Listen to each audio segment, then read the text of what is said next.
kafir, Zionis dan Yahudi di antara ahli yang berhormat. Di sini saya mengajak ahli yang berhormat untuk menghayati sabda Nabi sallallahu alaihi wasallam, tidak akan sesekali amalan seorang itu dapat memasukkannya ke syurga. Para sahabat pun bertanya, termasuk engkau juga wahai Rasulullah? Baginda bersabda, tidak juga diriku, melainkan Allah Subhanahu wa taala menganugerahkan kelebihan dan rahmatnya kepadaku. Maka hendaklah engkau bersedahana dalam melakukan amalan kebaikan dan beramallah dengan apa yang dalam kemampuan dirimu. Dan janganlah salah seorang dari kamu mengharapkan kematian. Jika dia seorang yang membuat kebaikan, maka semoga dia bertambah kebaikan. Dan jika dia seorang membuat kejahatan, maka semoga dia kembali bertaubat. Al-Bukhari dalam Sahih nombor 5673. Yang berhormat, dalam pada itu Peraturan Mesyuarat 3610C menyatakan bahawa adalah salah pada peraturan menggunakan perkataan-perkataan yang harus menaikkan perasaan bersakit-sakit hati atau bermusuh-musuhan di antara satu kaum dengan satu kaum dalam Malaysia.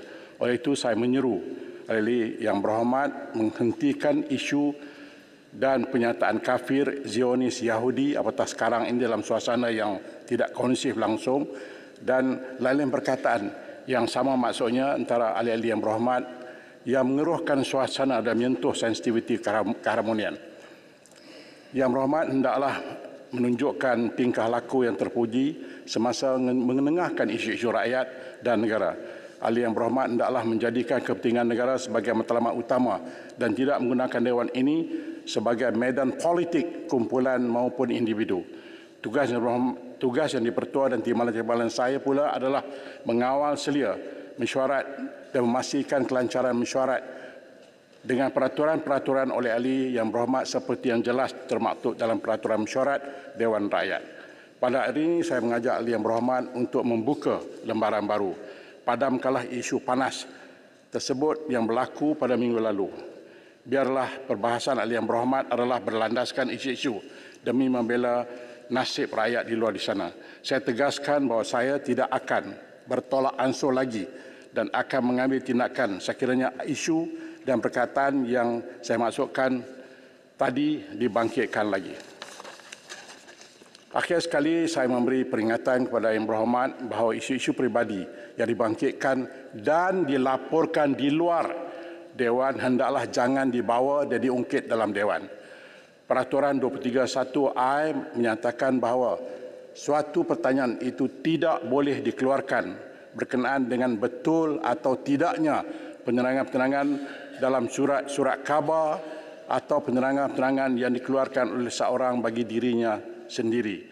Manakala peraturan 369 menyatakan bahawa dalam apa-apa perbahasan tidak boleh disebutkan kelakuan atau sifat siapa-siapa ahli parlimen atau siapa-siapa pegawai kerajaan selain daripada kelakuan pada menjalankan urusannya sebagai ahli parlimen atau pegawai kerajaan. Oleh itu, isu-isu peribadi yang dibangkitkan dan dilaporkan di luar Dewan hendaklah diselesaikan di luar Dewan. Terima kasih, Berhormat. Pertanyaan-pertanyaan bagi jawab lisan. Tuan Yang di-Pertua, nak minta clarification je. Saya faham maksud. Tapi tadi saya dengar perkataan Zionis, tak boleh guna Zionis ke dalam Dewan? Jangan merujuk seorang itu sebagai Zionis. Okey. Jangan merujuk seorang itu sebagai Zionis. Terima kasih. Apatah lagi dalam keadaan sekarang ini cukup sensitif. Terima kasih, Berhormat. Tapi boleh gunalah Zionis Israel. Untuk nak kutuk, itu cerita lain. Tetapi jangan associate anybody dengan Zionism. Terima kasih. Silakan. Penjelasan Tan Sri Speaker. Kota Melaka. Saya. Ya, terima kasih Tan Sri Speaker. Last saya nak teruskan ya. Ya, Tan Sri Speaker, terima kasih atas nasihat yang diberikan oleh Tan Sri Speaker. Tapi apa yang berlaku pada 18 hari bulan yang lepas, Arau telah mengatakan saya ini adalah Yahudi. Saya merujuk kepada handset muka surat 54 pada hari 18 hari bulan. Arau kata ini Yahudi punya ni. Baik. Dia kata saya Yahudi dan dia tidak tarik balik. Lepas itu pendang pula. Saya lihat kepada handset, dia kata saya ini ialah Zionis. Baik, Yang Berhormat. Kali pertama dia sebut, lepas tu dia tarik balik, lepas tu dia sebut lagi. Saya merujuk kepada handset pada hari itu, dia sebut 4 kali kata saya ialah Zionis. Dan apakah Yang Berhormat, oleh kerana pemasyuran saya ini efektif today, ya. jadi apa yang terjadi pada minggu lepas, sila Berhormat kemukakan bukti dan masukkan usul supaya saya perhatikan apa yang saya boleh buat tindakan kemudian. As far as aku ni hari ini ialah kita bermula hari ini, saya minta lah sebab di luar di sana ramai yang mati dan amat sensitif apa yang berlaku di Timur Tengah sana. Jadi kalau kita sebut benda-benda itu tak cantik lah. Jadi saya harap sangat mulai hari ini jangan sebut lagi apa yang berlaku sebelum hari ini, masukkan usul supaya kita mengikut peraturan seadanya lah ya. Saya nak tegaskan di sini bahawa saya bukan Zionis, saya bukan penyokong Yahudi. Sebab apabila pendang kata begitu, saya rasa keselamatan saya tergugat. Baik. Ya. Untuk maklumat Tan Sri, minggu lepas apabila pegawai daripada Jabatan Negara Amerika Syarikat datang ke Dewan ini, saya ada mesyuarat dengan mereka dalam jawatan kuasa khas hak asasi. Dan saya tanya soalan kepada mereka, kenapa USA, ya, pendirian Amerika Syarikat dalam isu di Gaza tersebut. Lepas itu dia kata saya sudah tanya satu soalan yang menyakitkan hati dia. Sebab saya mempertahankan mereka yang dianiaya di Gaza. Baik. Jadi tak patut pendang dia tuduh saya sedemikian. Baik, terima kasih Tan Sri. Terima kasih, saya faham. Tan Sri Bangi, Tan Sri. Tan Sri yang Dipertua. Ya, tadi Tan Sri yang Dipertua ada maklumkan berkenaan masukkan usul dan sebagainya. Minggu lepas saya ada masukkan satu usul dan juga mohon satu petua berkenaan dengan ungkapan-ungkapan yang Tan Sri yang Dipertua rujuk tadi. Jadi saya percaya buat masa ini belum ada keputusan lagi, tapi saya berharap satu keputusan dapat diberikan bagi kedua-dua surat saya itu. Terima kasih. InsyaAllah, saya telah pun terima surat Yang Berhormat dan jawapan daripada pihak tertentu juga saya telah terima. Saya sedang meneliti mengikut peraturan-peraturan mesyuarat. Itu yang telah berlalu, Yang Berhormat. Tindakan akan diambil mengikut peraturan lah. Namun pun begitu, seperti yang saya katakan hari ini, janganlah. Saya minta sangat-sangat dan saya telah pun minta supaya timbalan-timbalan saya juga mengambil tindakan. Sesiapa juga yang menyebut dan asosiatkan perkataan itu dengan mana-mana oleh Yang Berhormat, jadi kita akan ambil tindakan lah. Sebab harus diingat di luar di sana, kita bukan nak main game, orang mati, anak-anak kita. Boleh sikit Tan Sri. Sebab itu, silakan Maran dulu. Saya Tan Sri, terima kasih banyak. Saya appreciate hargai pemikiran Tan Sri pada pagi ini. Dia masalahnya Tan Sri sekarang kadang saya mengatakan kepada CA benda-benda yang tak baik. Sebenarnya CA pun perangai sama. Saya tengok macam Kota Melaka. Sorry lah, Abang. Ya. Maran. Kalau kita bagi ni macam mana? Saya akan ada 300 soalan masing-masing. Sebab itu malam hari ini, Maran, melalui sekarang saat ini pukul 10.13. Saat ini cukup. Terima kasih. Cukup. Enough is enough. Okey, terima kasih Tan Sri yang Ketua. Tadi Tan Sri ada sebut tentang istilah KP. Saya setuju kalau perkataan KP tidak ditujukan kepada orang Islam, tuduh KP.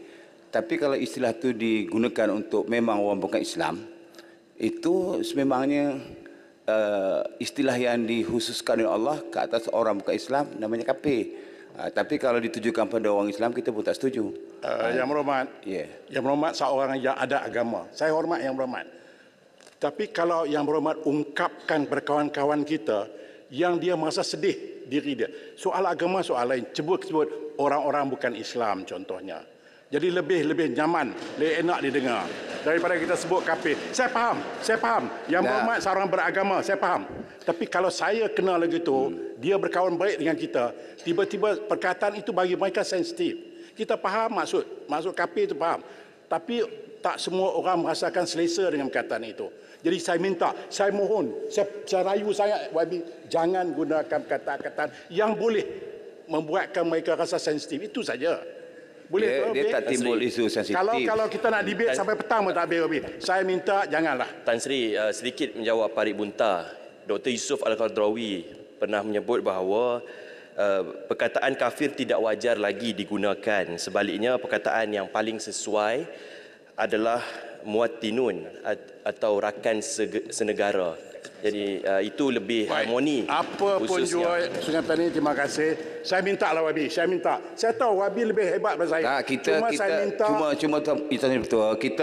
kita keluarkan istilah tersebut bukan bermakna kita nak menghina.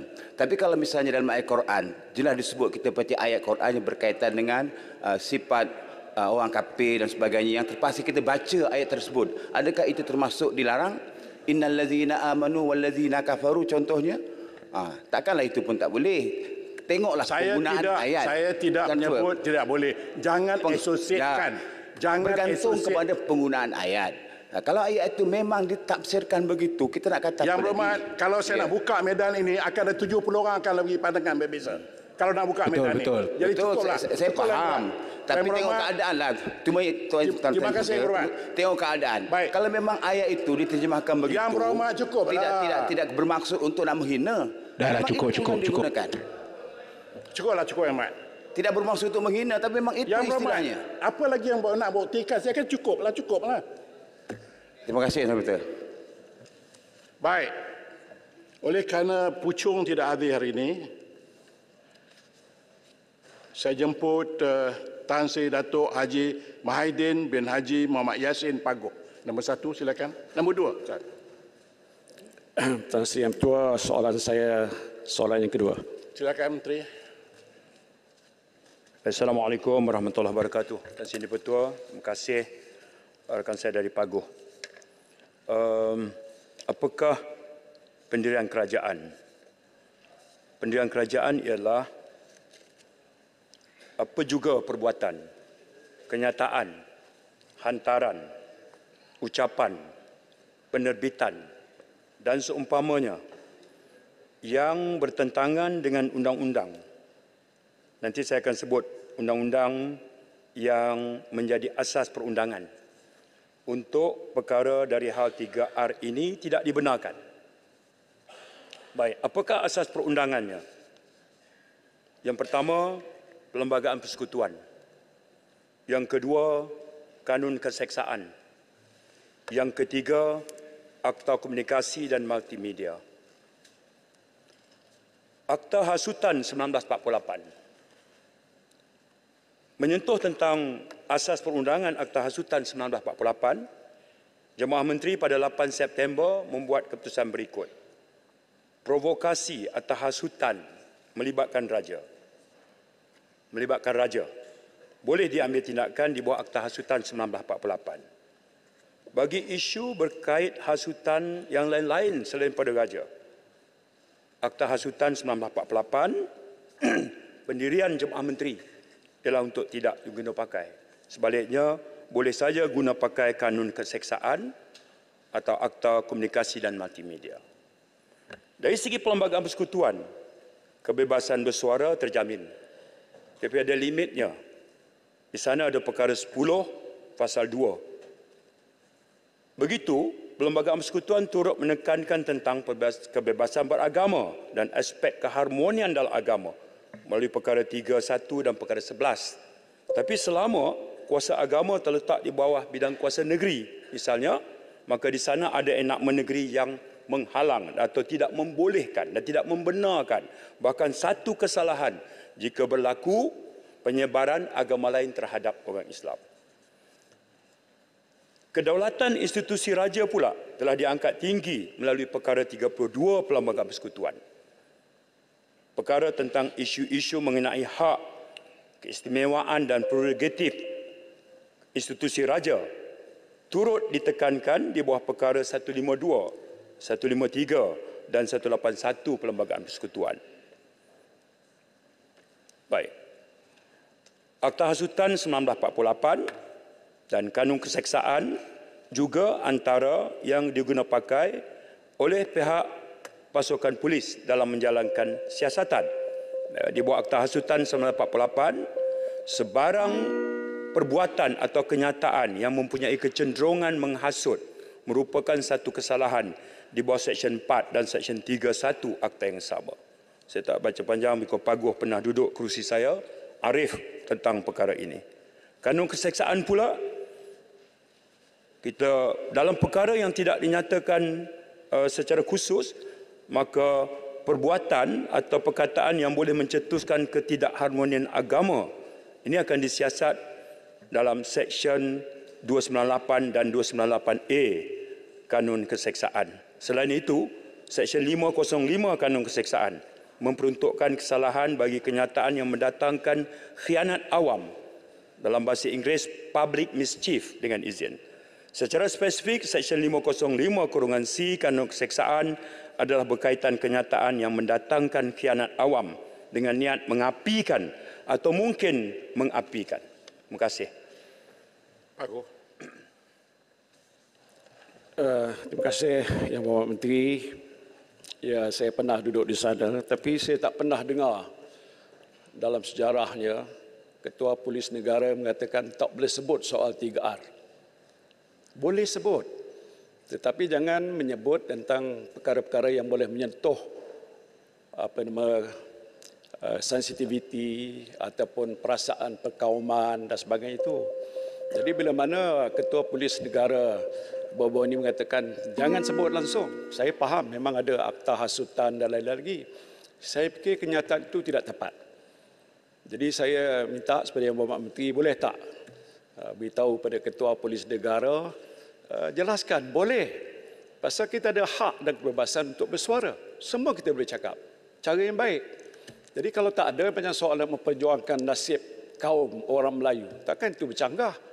Atau nak mendokong perlembagaan negara menegakkan sistem beraja, takkan itu bercanggah. Jadi kalau kita nak cakap sekarang ni takut. Pasal pihak polis yang saya diberitahu tidak ada SOP. Jadi siapa sebut kita panggil. Dan saya dah 5 kali kena panggil. Padahal saya tidak mengacu sesiapa. Jadi boleh tak Yang Berhormat Menteri minta supaya Ketua Polis tarik balik kenyataan itu dan berikan penjelasan secara terperinci. Yang keduanya saya nak tahu tentang status kalimah Allah, di manalah kedudukannya dan bagaimanalah cara kerajaan nak menyelesaikan masalah itu. Terima kasih. Sila Menteri. Terima kasih. Rakan saya dari Paguh. Kalimah Allah. Ekoran keputusan Hakim Mahkamah Tinggi dalam kes Jill Island lawan Kerajaan Persekutuan. Tan Sri sedia maklum bahawa keputusan itu memenangkan Jill Island atas asas bahawa Jemaah Menteri pada mesyuarat 1986 dulu terhadap 4 istilah telah diberikan keputusan yang dianggap sebagai partially banned. 4 istilah. KDN sebagai kementerian yang mengawasi dia melalui Akta Penerbitan dan Mesin Cetak mengeluarkan arahan pentadbiran beberapa bulan selepas keputusan Jemaah Menteri. Arahan pentadbiran di bawah KDN melalui bahagian PK ialah totally ban. Jadi hakim perbicaraan Mahkamah Tinggi, dia sebut mahkamah ini mahkamah sivil. Dia bukan nak buat keputusan mengenai teologi. Isu ini isu administratif, ada percanggahan antara keputusan Jemaah Menteri dengan arahan pentadbiran yang dikeluarkan oleh KDN. Dia buat keputusan berasaskan kepada percanggahan itu. Mahkamah Tinggi. Peguam Negara kemudian menasihati bahawa kita tidak meneruskan rayuan. Sebaliknya, arahan pentadbiran itu tidak lagi boleh digunakan pakai kerana keputusan Mahkamah Tinggi. Maka kita mengadakan arahan pentadbiran yang baru. Bagaimana arahan pentadbiran baru? Kita telah mengadakan sesi libat urus 5 kali.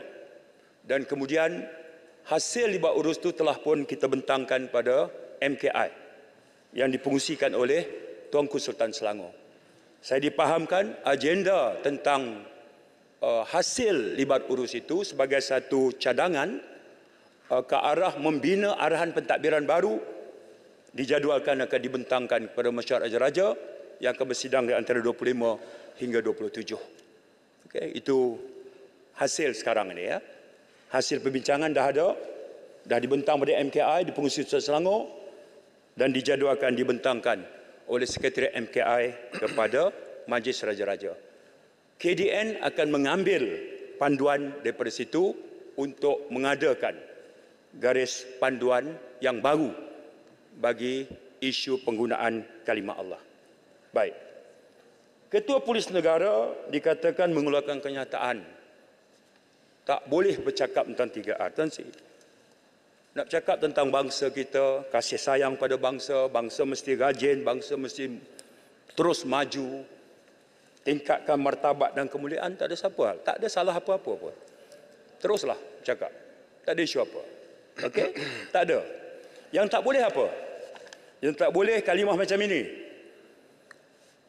Mengundi Pakatan Harapan adalah bahaya kerana Pakatan Harapan menaja kumpulan Yahudi. Itu tak boleh lah. Ya. 17 bulan 11 2022 5 petang. Aduan telah dibuat di atas ucapan Paguh dalam ceramah Mega PN Best 16 bulan 11 2022 di Padang Bukit Mo, Parit Jawa. Sri Gading. Yang ini disebut. Jadi polis terpaksa buka siasatan lah. Sebab ada aduan. Apa kalimahnya? Nak cakap tentang bangsa Melayu, Islam agama yang suci, murni, silakan. Tapi bila sampai kepada bahaya Pakatan Harapan kerana menaja kumpulan Yahudi dan menyebabkan kristianisasi di Malaysia, polis siasatlah. Ya. Kalau polis siasat atas ini, Tan Sri dipanggil lah. Tak adalah hina dipanggil ke balai polis, tak ada apa. Bagi kenyataan 112 ambil. Itu aja. Kenyataan macam ini. Contoh, kenyataan bagaimana yang polis siasat. Bagi contoh. Baik.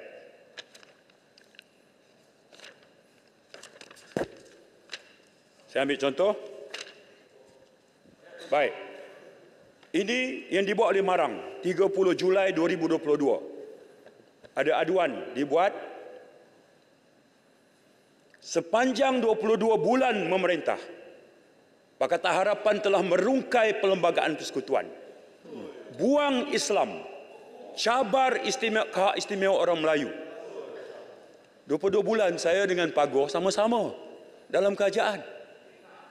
Pernahkah Paguh, cuba kita recall balik, pernah tak 22 bulan tu ada sebarang kertas Jemaah Menteri atau sebarang keputusan di peringkat majlis tertinggi Pakatan Harapan kita sebut nak rungkai perlembagaan dan nak buang Islam?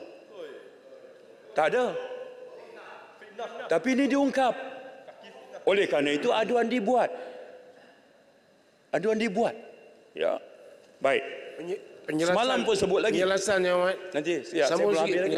Okay. Saya belum habis lagi, saya tengah jawab Paguh. Jawapan ini dah bersambung. Ya, saya tengah jawab Paguh. Bagaimana dengan pernyataan Pagan? Arau. Nanti kejap Arau. Arau duduk Arau. Semalam penutup muktamar Marang sebut lagi 3R ni patut dikenakan pada perkara yang mengancam agama Islam dan undang-undangnya. Ya. Bukan ambil tindakan pada orang yang menasihati kerajaan, menasihati orang Melayu tentang 3R. Nasihat tak ada masalah. Tak ada masalah. Tapi bila sebut perbuatan ini adalah mencabar Islam, mencabar Allah, mencabar raja-raja. Tapi tak disebut siapa cabar. Ungkapan di mana? Kat mana disebut? Tak ada. Lontar macam tu aja. Ya. Cabar undang-undang syariah ni mencabar agama umat Islam, mencabar Allah, Tuhan kita, mencabar Nabi kita. Kat mana dalam negara kita hari ini yang Allah itu, yang Islam itu dicabar dan segala macam ni. Jadi, kalau umpamanya aduan dibuat terhadap perkataan macam ni, saya nak sebut. Kenapa kita PAS menolak PH? Kerana dalam PH ada DAP. Okey, tak apalah. Walaupun hakikatnya 1999 PAS duduk dengan DAP. 2004 dengan DAP. 2008 di mana DAP bertanding, PAS jangan bertanding. Di mana PAS bertanding, DAP tak bertanding. Tak ada masalah waktu itu. 2013 di Selangor memerintah sama. Ya. Baik. Tapi bila disebut PH menolak Islam, menyokong komunis, puak yang khianat dan puak yang menolak raja. Bila pula kita tolak raja? Ini diungkap bila? Diungkap dalam perutusan video dalam kuliah Doha Masjid Rusila 14 Oktober 2022. Jadi terpaksa aduan dibuat dan disiasat. Jadi ini, Pak Go dan rakan-rakan ahli parlimen, dalam konteks inilah Tan Sri IGP memberikan nasihat. Ini konteks yang latar belakang. Saya ada berpuluh lagi. Kes yang disiasat ni Tan Sri sekarang ni 104 kertas siasatan dibuka. 104. Di sebelah sana pun ada, di sebelah sini pun ada. Sama. Ya, kita buat semua siasatan 104 yang saya diberikan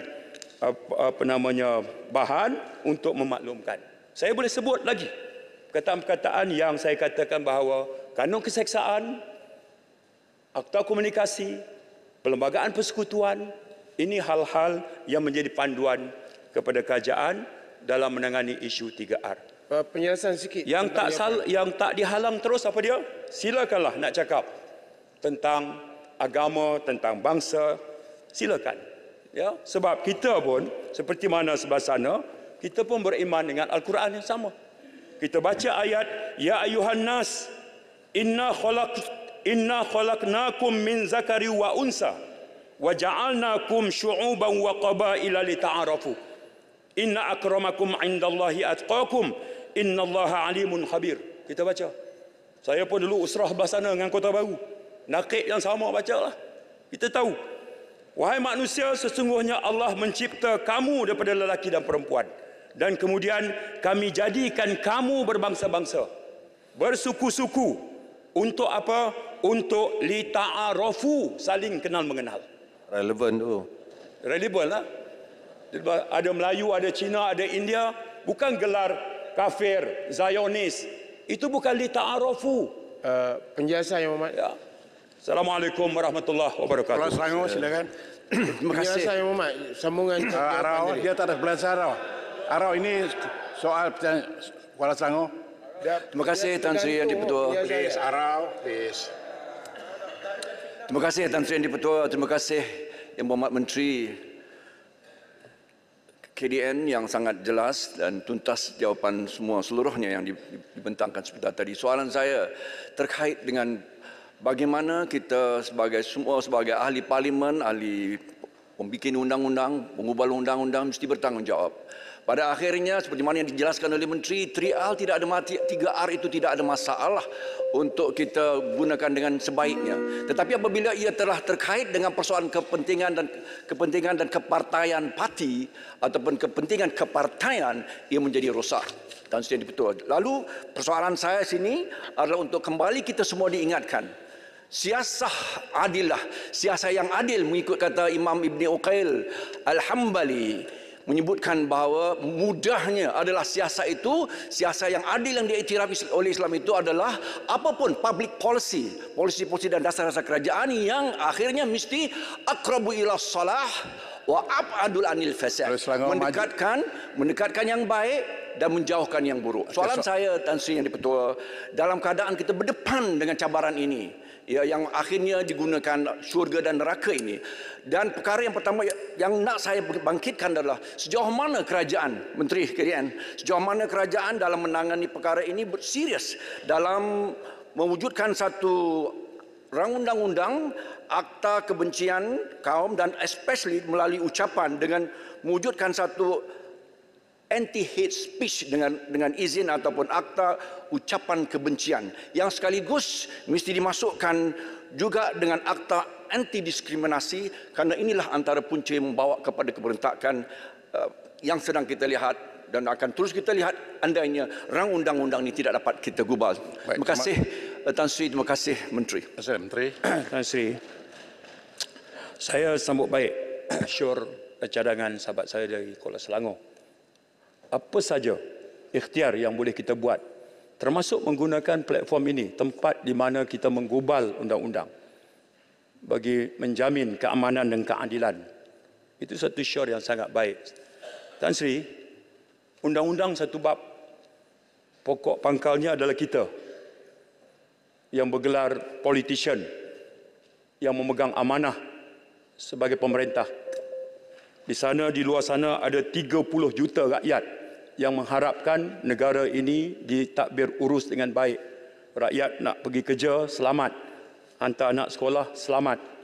Ya, kita nak yang itu, suasana ini. Kerana itulah, cara yang paling baik adalah kita mulakan dulu dengan diri kita menganggap bahawa kita masuk politik ni pun sebahagian pada ibadah.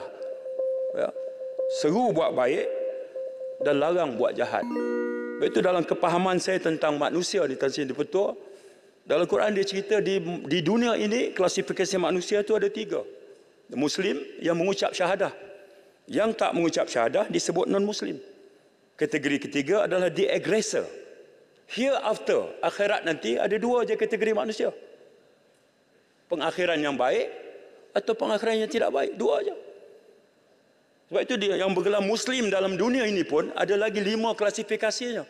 Ada aulia, ada solihin, solihun, ada fasikun, ada zalimun, ada munafikun.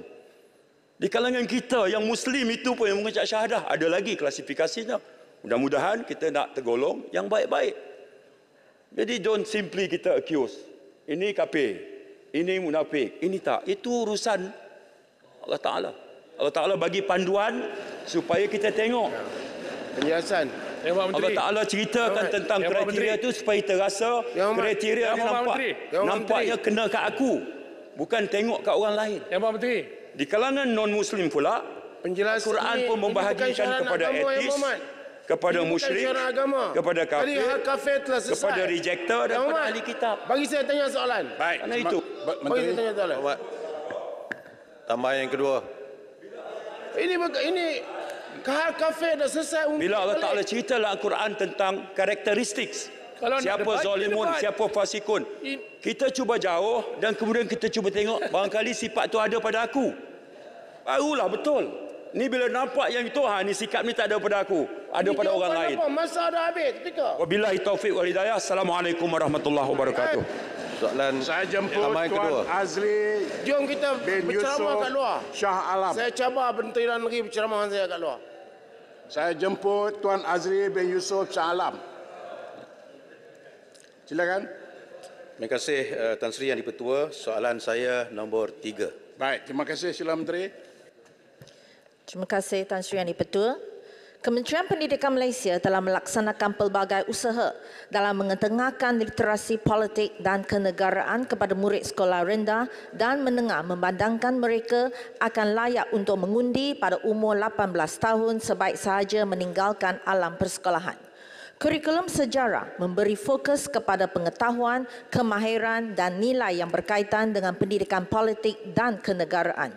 Ini bertujuan untuk membina karakter yang positif supaya murid boleh berfikir dan bertindak bijak dalam mentafsir sesuatu isu dan peristiwa serta membuat keputusan yang rasional. Selain itu, murid dapat memahami dan menghayati kepentingan pendidikan politik serta tanggungjawab sebagai warga negara yang cinta akan negara. Komponen tersebut disusun berdasarkan tema dan tajuk khusus serta sisipan secara kronologi yang berkaitan dengan pendidikan politik. Untuk maklumat ahli yang berhormat, pada peringkat sekolah rendah, pendidikan politik dipelajari secara sisipan melalui tema sejarah awal negara, kedaulatan negara dan kemakmuran negara kita yang menerangkan tentang latar belakang, perkembangan dan peristiwa yang berkaitan dengan pendidikan politik dan dalam mata pelajaran sejarah. Pada peringkat sekolah menengah pula, pendidikan politik dihuraikan secara sisipan di bawah tema sejarah kita dan dunia, warisan negara, kedatangan kuasa asing, pembinaan negara Malaysia dan masa hadapan. Melalui tema ini, murid memahami kepentingan memperkukuhkan pengetahuan dan kefahaman tentang pendidikan politik bagi mempersiapkan murid untuk melaksanakan hak dan tanggungjawab sebagai pengundi. Bagi murid tingkatan 6, pendidikan politik dipelajari melalui mata pelajaran pengajian am dan sejarah. Selain pengajaran dan pembelajaran dalam bilik darjah, Pemerkasaan pendidikan politik juga disokong dengan aktiviti co-kurikulum di luar bilik darjah. Seiring dengan penguatkuasaan Undi 18, KPM bekerjasama dengan agensi kerajaan seperti Jabatan Penerangan Malaysia, Akademi Pilihan Raya serta Jabatan Perpaduan Negara dan Integrasi Nasional dalam memantapkan pengetahuan, kemahiran dan nilai berkaitan Undi 18. KPM percaya penerapan kemahiran insania perlu dilaksanakan secara berterusan dalam membantu perkembangan potensi diri individu secara menyeluruh dan bersepadu. Pembangunan diri secara holistik ini mampu membantu seseorang individu menerajui perubahan dan pembangunan dunia global pada masa kini. Melalui inisiatif ini, KPM telah melaksanakan program kem pembinaan karakter bangsa Malaysia yang melibatkan murid lepas menengah. Kem pembinaan karakter ini diadakan bertujuan membentuk individu yang berakhlak mulia, bertanggungjawab dan berdaya saing tinggi serta dapat menyuntik semangat dan keyakinan diri murid untuk merealisasikan matlamat KPM bagi melahirkan anak yang baik lagi cerdik, ABC. KPM yakin kandungan kurikulum dan co-kurikulum berkaitan literasi politik dan kenegaraan dapat mempersiapkan murid untuk melaksanakan hak dan tanggungjawab mereka sebagai pengundi. Sekian, terima kasih. Saya jemput Shah Alam. Terima kasih Tan Sri Yang Di-Pertua dan terima kasih Yang Berhormat Menteri.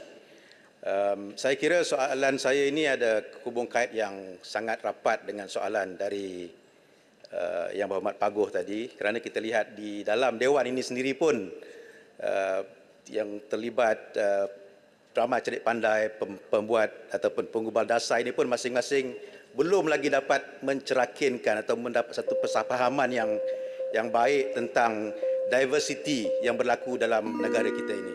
Sebab itu saya sangat meyakini bahawa usaha kita untuk nak memastikan bahawa slogan yang sentiasa kita ucapkan iaitu unity in diversity dalam negara kita ini dapat dicapai dengan baik, dengan tuntas ialah melalui pendidikan di peringkat awal. Anak-anak ini harus dididik dengan kurikulum yang tepat dan supaya mereka memahami tentang identiti bangsa dan juga tentang kepelbagaian kaum agama yang ada dalam negara kita ini. Oleh sebab itu saya ingin bertanya kepada Yang Berhormat Menteri, adakah Kementerian Pendidikan khususnya di samping pendidikan civic dan sejarah itu berhasrat untuk memperkenalkan juga kurikulum diversity dan juga anti perkauman dalam negara kita ini. Contohnya di United Kingdom 2 tahun lepas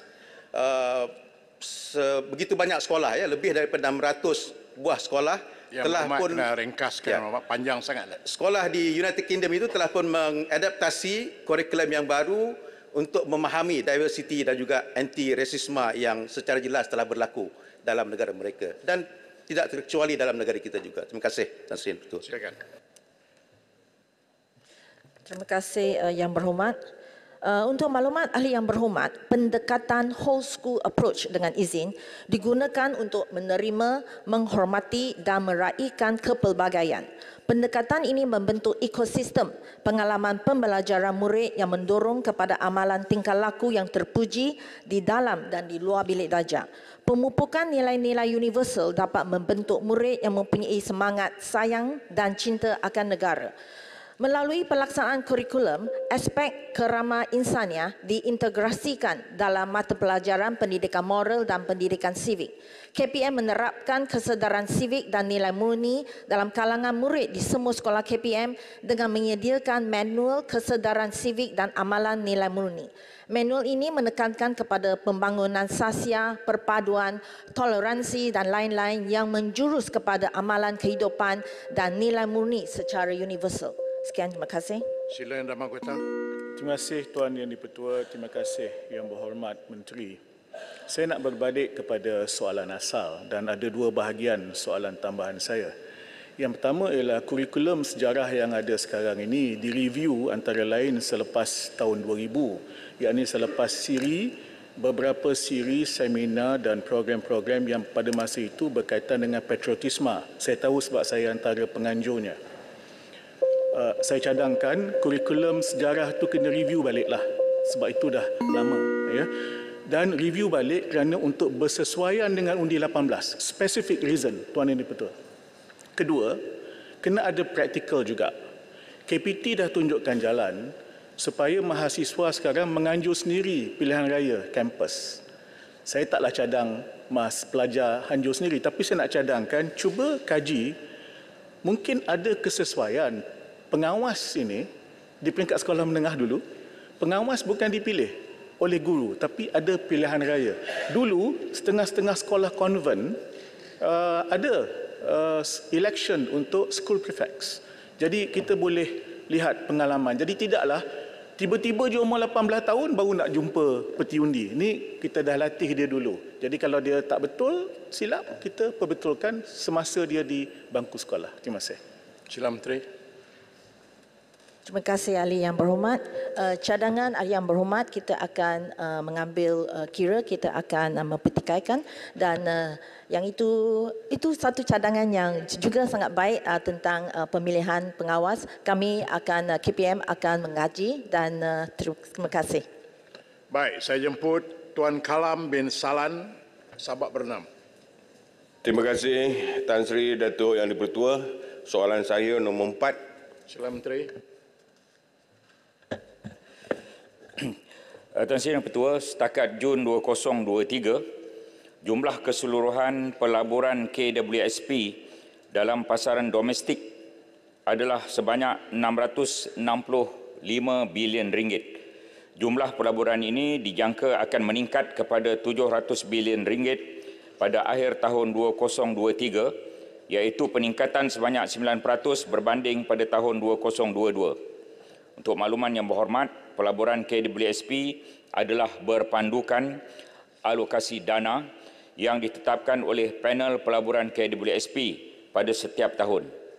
Untuk tempoh 2018 hingga 2022, KWSP telah memperuntukkan purata melebihi 80% daripada jumlah alokasi dana tahunan untuk dilaburkan dalam pasaran domestik. Bagi tahun 2023, sebanyak 97 bilion ringgit atau 83% daripada jumlah alokasi dana tahunan telah diperuntukkan. KWSP akan terus memberi keutamaan kepada pelaburan domestik dengan membahagikan sebahagian besar daripada dana tahunannya kepada pasaran tempatan untuk pelaburan domestik, termasuk dalam bentuk pasaran wang di bank-bank tempatan. Bagi memastikan KWSP dapat mengoptimumkan pelaburannya dengan mampan, panel pelaburan KWSP sentiasa berpandukan alokasi aset strategik SAA yang mengalokasikan aset pelaburan KWSP dalam pelbagai kelas aset, geografi, mandat dan strategi selaras dengan objektif pelaburan KWSP sebagai sebuah dana persaraan.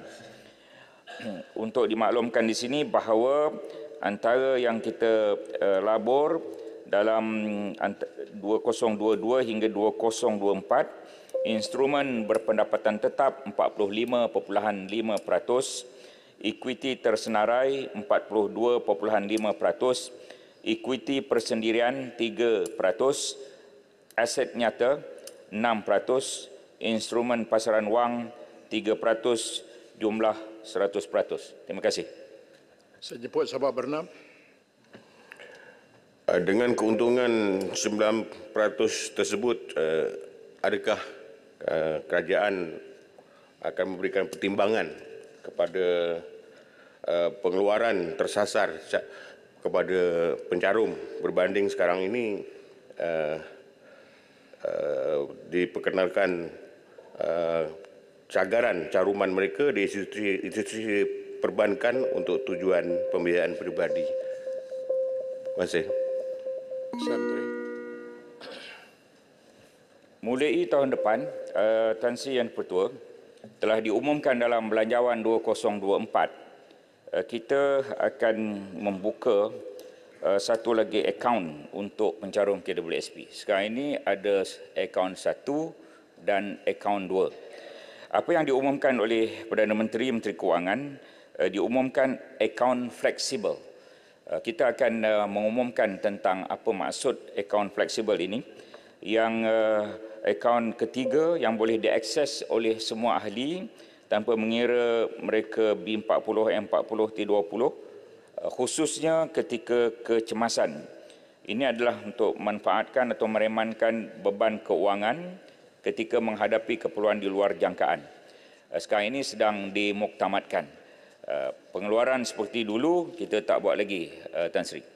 Air Lestari 20.8 bilion, Air Citra 21.4 bilion, Air Sinar 58.7 bilion, pengeluaran khas 44.6 bilion. Sebelum ini kita bagi pengeluaran sebanyak 145 bilion.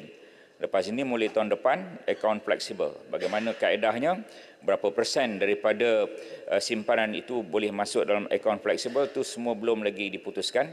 Tapi tujuannya adalah untuk membantu pengeluaran ketika kecemasan. Terima kasih. Ya, silakan. Ya. Terima kasih Tuan Yang Bertuah. Tanpa dokumen anak menerana, belajar bekerja tidak terima. Wahai kerajaan, tolong mereka. Soalan saya nombor 5. Yang Berhormat. Kau Yang Berhormat nak tanya soalan tambahan tadi. Tidak ada. 5. Okey. Duduk dulu Yang Berhormat lah. Baik. Kalau tak ada soalan, saya jemput Tuan Loh Shui Fui Tawau. Baru jemput sekarang. Jadi saya ulang lagi Tuan Speaker. Terima kasih Tuan Yang Bertuah. Tanpa dokumen anak merana, belajar bekerja tidak terima. Wahai kerajaan, tolong mereka. Soalan saya nombor 5. Terima kasih. Ulang, pantun tu boleh ulang. Silakan Menteri. Tan Sri Yang Bertuah, terima kasih. Ahli Yang Berhormat dari Tawau. Perkara memohon untuk menjadi warga negara Malaysia di bawah perkara 15A ini, keadaannya adalah pertama, bagi seorang anak yang lahir di luar perkahwinan yang sah, istilahnya anak tidak sah taraf. Kedua, anak angkat yang telah dilakukan proses pengangkatan mengikut undang-undang, ada bapa dan ibu angkatnya dan mereka memohon. Yang ketiga, anak penjaga. Dia tak ada anak, dia bukannya anak angkat pada ibu bapa angkat, tapi dia mungkin dijaga oleh Jabatan Kebajikan Masyarakat. Jadi anak tidak sah taraf, anak angkat, anak penjaga dan tertakluk kepada syarat dan bahagian 3 Perlembagaan Persekutuan, mereka boleh mohon. Selama mereka lengkapkan beberapa dokumen yang diperlukan mengikut peraturan dan undang-undang. Tan Sri Yang Bertuah, fakta dan dokumen bukti yang dikemukakan itu sejurus sampai kepada KDN, dia akan melalui beberapa proses verifikasi dan jawatan kuasa yang akan kemudian yang mengangkat syur kepada Yang Berhormat Menteri. Baik, dalam konteks sekarang, Tan Sri Bertuah, KDN kita kemaskinikan. Soalan ini bertanya tentang prosedur. Kita ada mengemaskini prosedur pengendalian standard ni sebagai satu semacam candidate charter, client charter begitu, piagam pelanggan yang menjadi panduan. Kalaupun kita tak dapat capai, tapi sekurang-kurangnya kita menghampiri kepada piagam yang kita letak. Ya, jadi proses itu sentiasa proses yang dikemaskini. Tan Sri Yang Bertuah, bahagian kedua soalan Tawau ialah bagaimana menyelesaikan masalah orang yang tanpa dokumen. Ya, ikhtiar kami ialah pertama, melalui Jabatan Pendaftaran Negara, kita adakan satu inisiatif yang kita panggil sebagai Menyemai Kasih Rakyat, singkatannya MEKAR. Melalui inisiatif ini, dia adalah satu program outreach di mana Jabatan Pendaftaran Negara pergi ke kawasan pedalaman, termasuk di Sabah Sarawak. 2 minggu lepas saya berada di Kuala Mu dalam Parlimen Sungai Siput di perkampungan orang asli. Jabatan Pendaftaran pergi ke sana, kemudian menjalankan khidmat nasihat, menguruskan soal pendaftaran kad pengenalan, sijil kelahiran, sijil kematian serta permohonan kewarganegaraan. Ini inisiatifnya. Di peringkat governance di negeri Sabah, KDN kita dan negeri Sabah kita tubuhkan jawatan kuasa pengurusan warga asing khusus untuk masalah rakyat tanpa dokumen. Dengan Sarawak, kita wujudkan jawatan kuasa khas warga negara negeri Sarawak dan kita ada pasukan petugas khas. Jadi ini antara inisiatif yang kita buat untuk membantu mereka yang mempunyai masalah dari segi ketidakcukupan dokumen yang kemudiannya timbul masalah soal warga negara dan sebagainya. Terima kasih. Sila Tawar. Terima kasih Tuan Yang Bertuah. Lebih 1 juta penduduk di Sabah tidak berdokumen direkodkan oleh KDN. Mereka tidak berpeluang belajar dan bekerja, tidak diterima oleh mana-mana negara, terus menimbulkan masalah sosial ekonomi. KDN dilihat tidak serius bagi menyelesaikan isu selama ini. Walaupun pemohon dengan dokumen yang lengkap dan ada menang kes mahkamah pun tidak mendapat kewarganegaraan. Apakah jaminan KDN dengan penyelesaian madani? Terima kasih. Sila Menteri. Terima kasih, Tawau. Pertama, angka yang Tawau sebut, 1 juta penduduk Sabah tiada dokumen direkodkan. Saya mohon bantu saya selepas ini. Ya. Sepanjang 10 bulan saya duduk di KDN, saya belum pernah jumpa data ni lagi. Barangkali Tawau ada maklumat.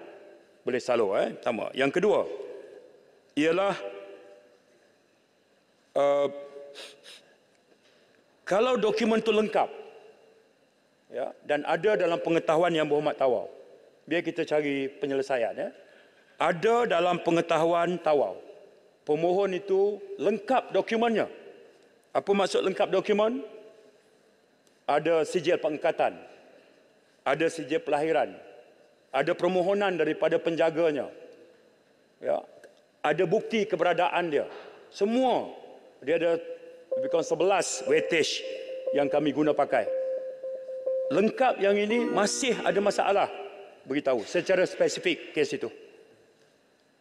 Yang ketiga, kalau ada kes menang di mahkamah, biasanya kes pengangkatan, dia mohon untuk jadi anak angkat. Mahkamah buat ruling, selesai. Ada masalah di peringkat JPN, selalu terus pada saya. Okay. Yang saya nak sebut ialah saya telah pun membuat keputusan terhadap permohonan dalam tempoh 10 bulan saya berada di sini. 10,381 permohonan telah saya buat keputusan. Tawau boleh tunjuk bila paling akhir jumlah ini dicapai. Ya, kebanyakan kesnya adalah kes anak angkat. Kebanyakannya kes kanak-kanak tidak sah taraf. Saya tahu mereka tak boleh ke sekolah. Kalau ke hospital bila sakit, terpaksa bayar bil yang tinggi. Saya tahu. Sebab itu saya minta ke pegawai saya di KDN, selesaikan yang ini dulu. Ya. Sebaliknya kita ditohmah, luluskan puluhan ribu warga negara kepada rakyat Cina. Ini jahat. Ya.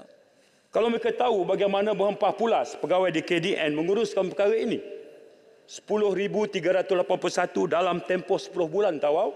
Kalau itu juga Tawau anggap sebagai KDN tidak serius, saya ucap terima kasih. Majulah sukan untuk negara.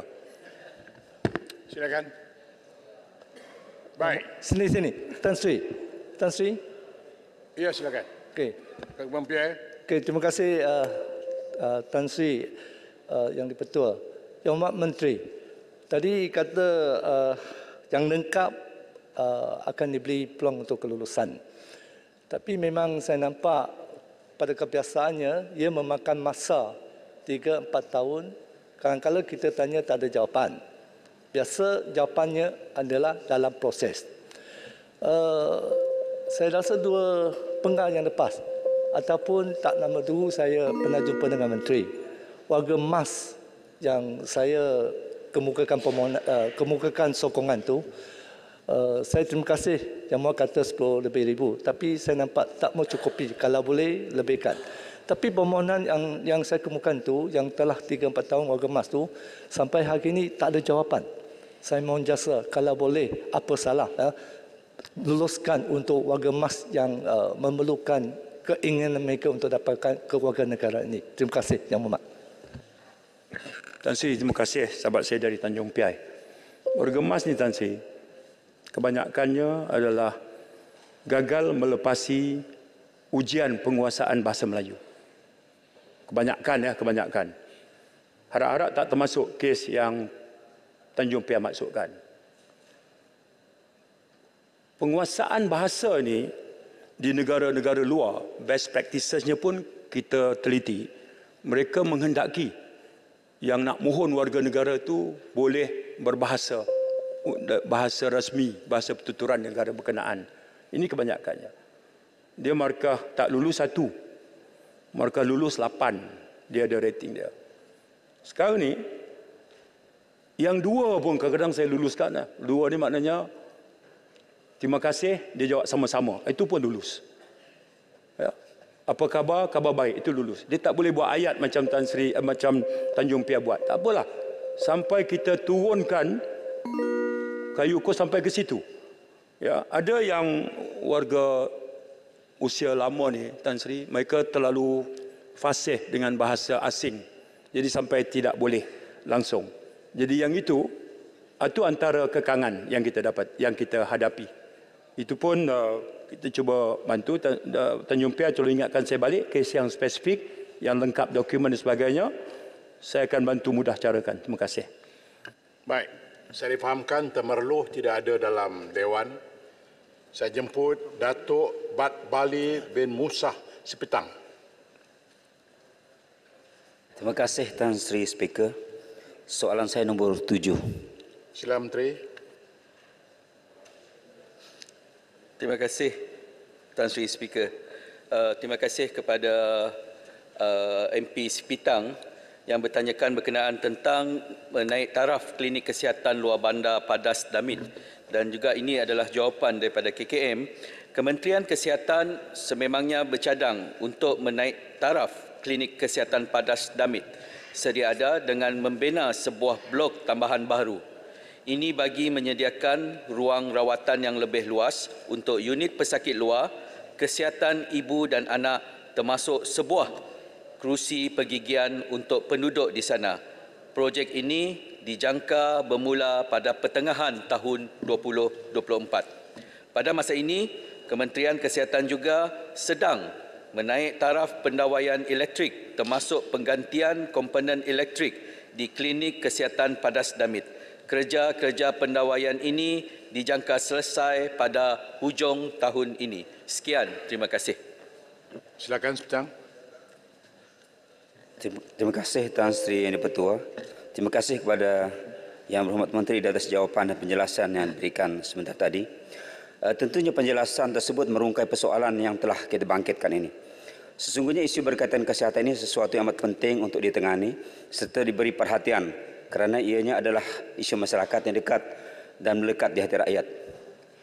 Untuk itu saya ada 2 soalan tambahan dan kita mohon untuk mendapatkan pencerahan daripada Yang Berhormat Menteri di Dewan Yang Mulia ini. Pertamanya, bagaimanakah status pembinaan semula klinik desa atau luar bandar yang terpaksa dirobohkan disebabkan ianya terlibat dengan pelaksanaan projek Lebuh Raya Pen Borneo di Sabah.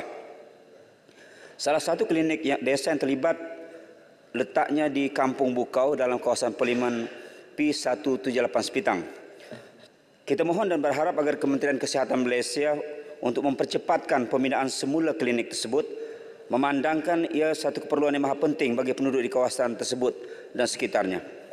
Soalan tambahan kedua, berkaitan isu kesihatan juga. Berapa ramaikah jumlah doktor dan doktor pakar di Hospital Sepitang dan juga Hospital Beaufort ketika ini? Dan apakah ada perancangan untuk menambahkan bilangannya bagi meningkatkan nisbah doktor dan penduduk di kedua-dua daerah ini? Selain Hospital Sepitang, saya turut membangkitkan keperluan bagi Hospital Beaufort.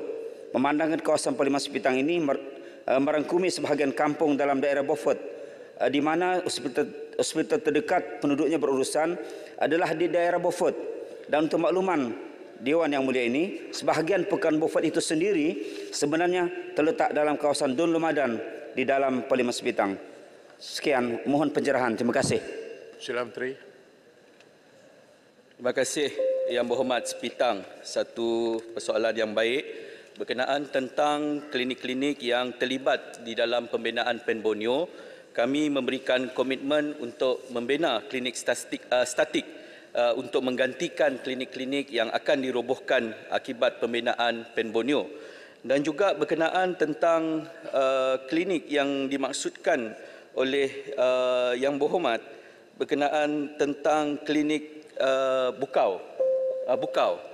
Berkenaan tentang klinik Bukau, kami memberikan komitmen untuk pembinaan klinik tersebut dan juga ketika ini klinik telah ditempatkan di Balai Raya Kampung Lumadan dan juga kami sedang mengenal pasti Yang Berhormat tanah bagi pembinaan klinik seluas 5 ekar dan juga saya berharap agar Yang Berhormat Sepitang dapat membantu kami untuk mempercepatkan perolehan tanah itu dan juga bagi membolehkan kami membinakan klinik yang lebih komprehensif bagi menyediakan perkhidmatan terbaik kepada rakyat terutama sekali di Parlimen Sepitang. Dan juga berkenaan tentang saya juga ingin menambah sedikit Yang Berhormat berkenaan tentang insentif skim perubatan madani. Walaupun jarak klinik-klinik yang mempunyai skim perubatan madani dalam jarak 20 km, kami sedang berusaha untuk mendapatkan lebih ramai lagi klinik-klinik swasta to subscribe our scheme. Dan ketika ini dalam tempoh beberapa bulan saja kami mempunyai hampir 1,000 lebih lawatan ke klinik-klinik swasta. Dan juga berkenaan tentang soalan berkenaan tentang doktor-doktor pakar di Hospital Beaufort dan juga Sepitang, saya tidak mempunyai data yang terperinci. Saya akan berikan satu jawapan bertulis. Walaupun demikian, bagi perancangan sedia ada untuk Hospital Sepitang, sememangnya ketika ini dan Hospital Beaufort, sememangnya kita mempunyai projek rancangan Malaysia yang sedang berjalan walaupun kita sedang menghadapi sedikit masalah berkenaan tentang projek tersebut. Walaupun demikian, kita akan selesaikan sebaik mungkin. Terima kasih Tan Sri Speaker. Bila Jerantut. Terima kasih Tan Sri Speaker. Walaupun kita faham soalan ini soalan yang very spesifik kepada Sepitang, tetapi ia berkongsi dengan semua ahli parlimen yang mempunyai kawasan luar bandar. Jadi saya ingin bertanya kepada pihak menteri, bagaimana dengan status klinik kesihatan bergerak? Berapa jumlah klinik kesihatan bergerak yang ada di dalam negara kita? Dan bagaimana tindakan kerajaan untuk memperluaskan fasiliti ini terutama kepada kawasan luar bandar dan pendalaman, contohnya di Jerantut, bagi meningkatkan akses kesihatan kepada golongan asnaf dan juga B40. Berkenaan tentang insentif kerajaan tentang klinik-klinik terutama sekali di kawasan luar bandar, di peringkat perancangan dan pembangunan, Yang Berhormat Menteri telah mengarahkan untuk kami memperhaluskan reka bentuk dan juga perancangan dan juga mengenal pasti klinik-klinik estetik yang bersesuaian. Dan juga kami telah memperkenalkan skim perubatan madani untuk membolehkan pesakit-pesakit untuk pergi ke klinik kesihatan swasta. Dan juga ketika ini kerajaan telah memberikan komitmen untuk meneruskan skim perubatan madani sekiranya pelanjauan 2024 ini akan diteruskan. Dan juga berhubung berkenaan tentang klinik bergerak, saya tidak mempunyai data yang terperinci. Kami akan ajukan jawapan secara bertulis, tetapi komitmen kerajaan berkenaan tentang klinik-klinik yang bergerak, contohnya di Sarawak dan juga di Sabah, flying doctors, kita akan meneruskan untuk membolehkan penduduk-penduduk di luar bandar ataupun pendalaman untuk dapat mencapai skim kesihatan yang bermaruah ataupun membolehkan mereka mendapatkan perkhidmatan. Dan juga kami memberikan komitmen untuk memastikan semua pesakit-pesakit ataupun klien-klien daripada KKM akan mendapatkan rawatan walaupun perkhidmatan bergerak tersebut tidaklah mencukupi, tetapi kami akan pastikan klinik-klinik desa dan klinik-klinik berdekatan kita berfungsi. Itu saja jawapan saya, Tan Sri Speaker. Habis Sepitang saya belum beri soalan tambahan tadi ya? Dah kan? Putatan boleh minta satu. Tak boleh. Baik. Sekarang saya jemput Tuan Haji Khairil Nizam bin Khairuddin Jerantut. Terima kasih Tan Sri Yang Dipertua. Soalan saya nombor 8. Silakan Menteri. Tan Sri, Yang Dipertua, pihak kerajaan dan Bank Negara Malaysia peka terhadap keperluan mendapatkan akses keuangan di kawasan luar bandar. Secara umumnya, keputusan sesebuah institusi kewangan untuk membuka cawangan bank atau menempatkan mesin terminal layan diri self-service terminal atau ATM dalam sesuatu kawasan adalah bergantung pada faktor-faktor seperti kesesuaian lokasi, infrastruktur dan persekitaran, keperluan serta permintaan perkhidmatan keuangan seiring dengan pembangunan setempat. Selain daripada cawangan bank dan mesin ATM, institusi keuangan juga menyediakan ejen bank yang menawarkan perkhidmatan perbankan asas seperti penyimpanan dan pengeluaran deposit, khidmat pemindahan dana, pembukaan akaun, pembayaran balik pembiayaan dan pembayaran bil utility. Ejen bank terdiri pada entiti perniagaan seperti kedai runcit, stesen minyak, pejabat pos dan koperasi yang dilantik oleh pihak institusi perbankan untuk memberikan perkhidmatan perbankan asas, terutamanya di kawasan pedalaman yang jauh dari cawangan bank. Di Batu Balai misalnya terletak di dalam Mukim Ulu Ceka terdapat 4 ejen bank yang beroperasi. Di Feldal Lepa terletak di Mukim Pulau Tawa 7 ejen bank dan 1 lokasi bank bergerak. Di Kampung Mat Daling terdapat 1 ejen bank. Kuala Tahan terdapat 3 ejen bank yang beroperasi.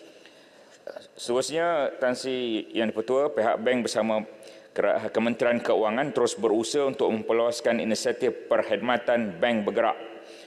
Penumpuan kawasan bagi menempatkan bank bergerak ini mengikut kesesuaian lokasi, infrastruktur dan persekitaran. Selain daripada itu, pihak kerajaan juga menggalakkan rakyat untuk melakukan urusan perbankan secara digital, di mana transaksi perbankan boleh dilakukan di mana sahaja dan pada bila-bila masa secara selamat. Perbankan digital juga diharap akan dapat meluaskan jangkauan perkhidmatan keuangan kepada kawasan-kawasan luar bandar agar pengguna di seluruh Malaysia boleh mendapat manfaat daripada akses dan penggunaan perkhidmatan keuangan. Sila Jalan Tut. Terima kasih Yang Berhormat Timbalan Menteri. Seperti mana yang dimaklumkan tadi tentang cashless society ataupun kita buat perbankan secara dalam talian, seperti mana yang kita tahu di kawasan pendalaman ni, seperti mana dengan kawan-kawan ahli parlimen lain, kita ada masalah di sudut capaian internet yang sekarang ni dalam proses kita bekerjasama dengan pihak Kementerian Komunikasi untuk improvise dan juga improve masalah internet di kawasan masing-masing dengan kerjasama MCMC. Cuma saya nak maklumkan ialah saya tertarik dengan jawapan daripada Menteri tadi berkenaan dengan bank bergerak, dan ini di antara jawapan untuk sementara yang sepatutnya yang boleh kita buat di kawasan pedalaman. Saya ingin bertanya, apakah boleh diperbanyakkan lagi fasilitis ini, terutamanya pada kawasan pedalaman bank bergerak ini, sebelum kita menyelesaikan masalah internet banking ataupun capai internet di kawasan pedalaman ini. Sila Menteri. Kita mengambil perhatian terhadap cadangan Jerantut mengenai membanyakkan lagi bank bergerak.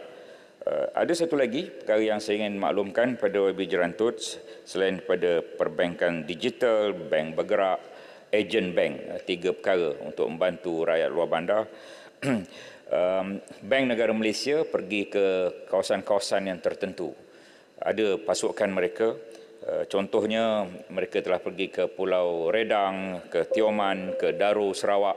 Apa yang mereka lakukan iaitu satu program e-duit desa. E-duit desa. Ini untuk mengajar cashless society, dan ini juga mungkin boleh dibuat di mana-mana.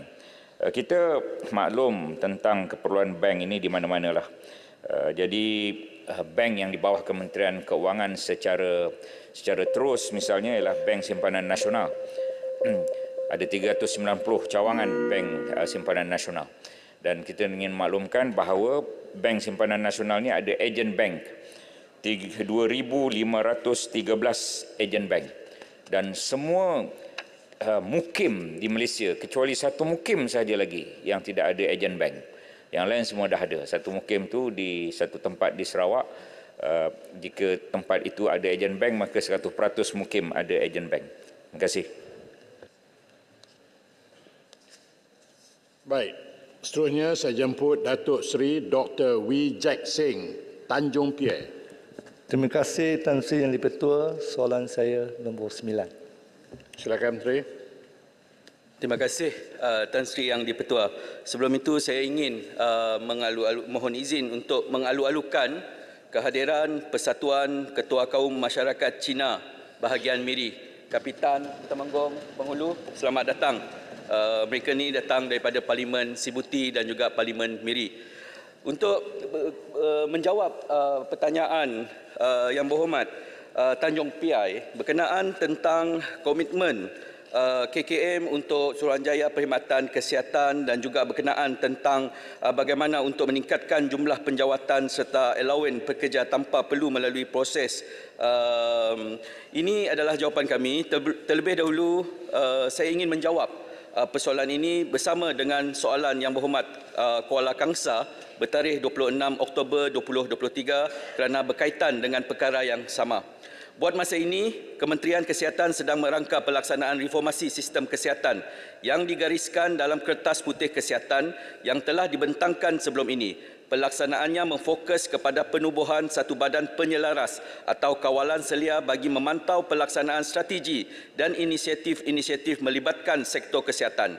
Badan penyelaras tersebut bertanggungjawab untuk memastikan pelaksanaan strategi dan inisiatif mengikut jadual yang ditetapkan, menangani isu pelaksanaan yang berbangkit dan melaporkan kemajuan pelaksanaan kerja kepada kerajaan. Justru itu, Kementerian Kesihatan sedang melaksanakan struktur tabik urus dan juga pembentukan pelbagai jawatankuasa yang kita namakan Kumpulan Kerja Teknikal atau dengan izin Technical Working Group. Kementerian Kesihatan sedang memperinci dan mengadakan sesi libat urus bersama pakar-pakar dan juga daripada Kementerian Kesihatan tetapi juga pakar-pakar luar daripada kementerian. Kementerian Kesihatan akan meneliti secara terperinci akan penubuhan Suruhanjaya Reformasi Kesihatan atau badan penyelaras berkenaan mengikut kesesuaian di mana fungsi Suruhanjaya tersebut masih dikekalkan seperti perancangan. Dan juga selain daripada itu, berhubung dengan berkenaan tentang pengambilan sumber manusia. Buat masa ini, urusan pengambilan sumber manusia untuk kesihatan dibuat menerusi Suruhanjaya Perkhidmatan Awam selaras dengan skop fungsi menurut Perkara 132 Perlembagaan Persekutuan. Selain itu, menurut Perkara 144 Perlembagaan Persekutuan, fungsi Suruhanjaya Perkhidmatan hanya merangkumi perkara berikut, iaitu kuasa untuk melantik, mengesahkan dalam perkhidmatan, menentukan taraf berpencen dan menaikkan pangkat, menukar dan menjalankan kawalan tata tertib ke atas anggota bagi perkhidmatan yang diliputi oleh bidang kuasanya. Fungsi Suruhanjaya Perkhidmatan ini terpakai bagi Suruhanjaya Perkhidmatan seperti Suruhanjaya Pasukan Polis, Suruhanjaya Perkhidmatan Pendidikan serta Suruhanjaya Perkhidmatan Kehakiman. Dan juga segala pelantikan ini peranan masih lagi dimainkan dan dilaksana oleh Jabatan Perkhidmatan Awam JPA dan Kementerian Kewangan menerusi jawatan-jawatan kuasa khas Kabinet, jawatan kuasa khas Akta dan Peraturan Kewangan yang berkuat kuasa. Baik, saya jemput Tanya Piai. Terima kasih Tan Sri Yang di-Pertua. Soalan tambahan. Sejauh manakah KKM dalam committed dalam memperjuang allowance eksklusif seperti allowance on call atau lain-lain yang boleh diberikan secara sesama? Tidak kira status perjawatan tetap atau kontrak bagi memberi sedikit kelegahan kepada kaki tangan kontrak yang sama penat bertugas tanpa mengira status perjawatan. Terima kasih. Sila Menteri. Yang pertama sekali, Tan Sri Yang Bertuah, kami sangat-sangat menghargai komitmen tenaga kerja kesihatan yang rela berkorban untuk melaksanakan segala tugas yang diamanahkan. Dan juga berkenaan tentang komitmen Kementerian Kesihatan, Kementerian melalui Yang Berhormat Menteri dan saya sendiri kini sedang mendengar dan juga mengadakan sesi libat urus yang terperinci, dan ketika ini kami kerap mengadakan perjumpaan dengan pihak JPA untuk membincangkan berkenaan tentang isu-isu yang berbangkit seperti isu berkenaan tentang allowance on call yang diperjuangkan oleh pegawai-pegawai perubatan. Selain daripada pegawai-pegawai perubatan, kami juga turut menerima aduan dan juga keluhan daripada rakan-rakan seperti juru audiologis, radiologis dan juga nurses dan juga pegawai-pegawai pembantu perubatan yang menginginkan satu allowance yang bersesuaian dengan tahap pekerjaan perkataan yang mereka lakukan. Dan dengan ini saya berharap agar pihak-pihak yang berkepentingan bersabar dan juga komitmen kami untuk mengadakan libat urus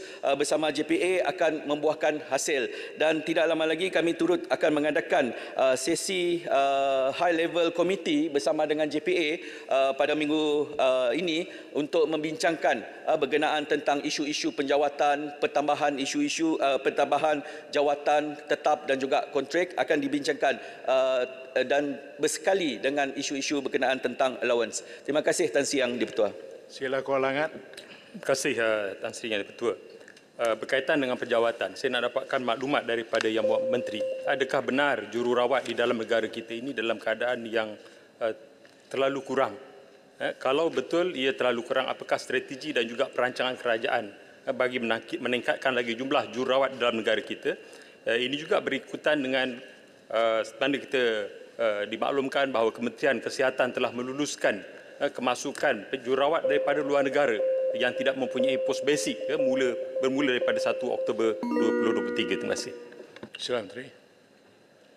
Terima kasih Tan Sri Yang di-Pertua. Berkenaan tentang isu kekurangan jururawat di Malaysia, kita akui bahawa berlaku brain drain di kalangan jururawat yang untuk memilih tawaran yang lebih baik sama ada di luar negara seperti Singapura ataupun di Middle East dengan izin.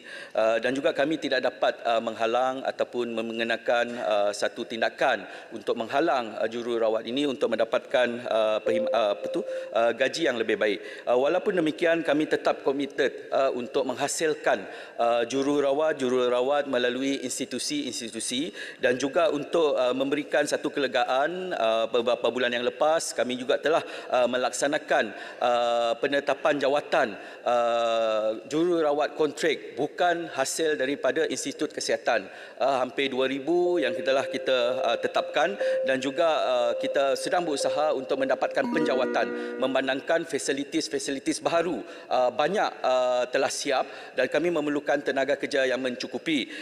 Dan juga selain daripada itu, sememangnya keputusan kerajaan untuk membenarkan jururawat daripada luar negara untuk memenuhi keperluan jururawat di klinik-klinik, di hospital ataupun pusat perubatan swasta adalah bersifat interim. Memandangkan kami tidak mampu untuk kehilangan jururawat yang berada di hospital umum, maka kami membenarkan keputusan tersebut. Walaupun demikian, kami akan cuba untuk melihat keperluan jururawat tempatan untuk memasuki institut latihan dengan peruntukan yang telah diberikan kepada kami, dan juga kami berharap agar Yang Amat Berhormat dapat mempertimbangkan agar meningkatkan lagi bantuan ataupun dana bagi kami pengambilan jururawat di Institut Kesihatan di bawah Kementerian Kesihatan. Sekian, terima kasih Tan Sri Yang di-Pertua. Terima kasih. Saya jemput Kapten Azhari bin Hassan, Padang Rengas.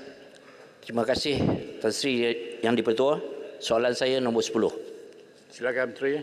Bismillahirrahmanirrahim. Assalamualaikum warahmatullahi wabarakatuh. Allahumma salli ala Sayyidina Muhammad wa ala Sayyidina Muhammad. Tan Sri Yang di-Pertua, dalam pada menjalankan tugas dan tanggungjawab kementerian ini, kita sentiasa berpendirian bahawa tempat penjagaan terbaik kepada warga emas adalah bersama dengan keluarga. Oleh itu, KPWKM sentiasa memberikan penekanan kepada prinsip penjagaan berasaskan keluarga ataupun family based care dengan izin, dan satu lagi konsep penting yang ditekankan adalah penuaan setempat ataupun dengan izin aging in place, iaitu staying in your own home as you get older.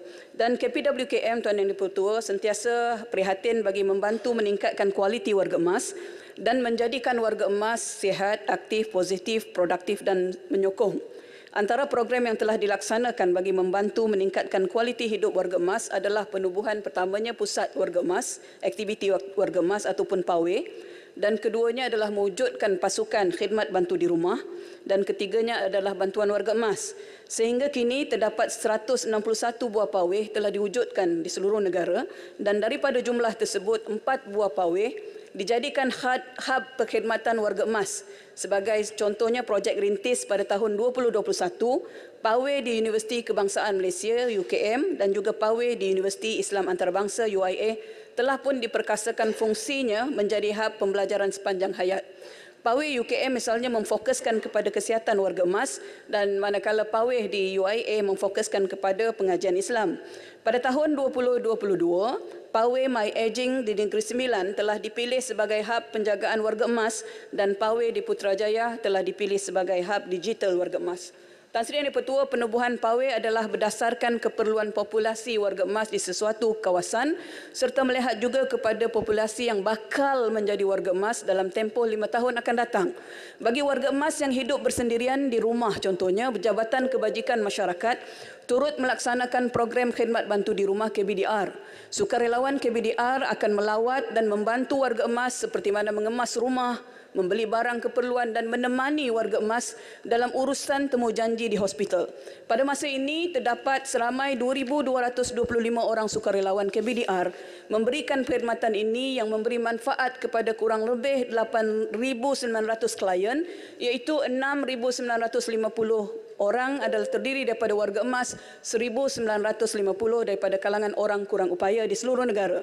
Bagi membantu golongan warga emas agar mereka dapat meneruskan kelangsungan dan kesejahteraan hidup, JKM turut menyediakan skim bantuan khusus untuk golongan warga emas mengikut kelayakan yang ditetapkan seperti mana pertama, bantuan warga emas dengan kadar RM500 sebulan dan bantuan penjagaan OKU terlantar ataupun pesakit terlantar juga RM500 sebulan yang boleh dipertimbangkan kepada penjaga warga emas dengan kadar RM500 sebulan dan bantuan AM mengikut kadar berdasarkan kepada negeri masing-masing. Tan Sri Yang di-Pertua, berdasarkan statistik JKM sehingga Julai 2023 terdapat 142,958 penerima bantuan warga emas di seluruh negara dengan jumlah peruntukan yang telah disalurkan adalah sebanyak 493 juta. Tuan Yang di-Pertua, terima kasih. Terima kasih. Saya jemput Padang Rengas. Terima kasih Yang Berhormat Timbalan Menteri atas jawapan. Soalan tambahan saya, berapa jumlah penerima dan berapa nilai keseluruhan bantuan JKM yang diterima oleh penduduk Parlimen Padang Rengas pada tahun 2023 berbanding jumlah dan nilai yang diterima pada tahun 2022? Dan lagi satu, komitmen kerajaan terhadap penggubalan akta khusus seperti akta warga emas dan akta profesion kerja sosial untuk memastikan perlindungan menyeluruh kepada golongan rentan terutama demi menjamin kelangsungan warga emas. Sekian, terima kasih. Tan Sri Yang di-Pertua, berkaitan dengan dua rang undang-undang disebutkan tadi, sama ada rang undang-undang warga emas dan juga profesion kerja sosial. Seperti mana juga yang telah kita jawab beberapa kali di Dewan Yang Mulia ini, komitmen kerajaan adalah untuk membawa rang undang-undang ini ke Dewan Yang Mulia insya-Allah pada tahun hadapan. Itu pertama. Yang kedua, berkaitan dengan perbandingan yang telah diterima bantuan Jabatan Kebajikan Masyarakat yang telah diterima di Padang Rengas Yang Berhormat Ahli Parlimen punya kawasan, pada tahun 2022 penerima bantuan JKM adalah sejumlah 1,368 orang dengan peruntukan sejumlah RM6,404,500. Dan pada tahun 2023, sejumlah 1,386 orang penerima dengan peruntukan 5.4 juta.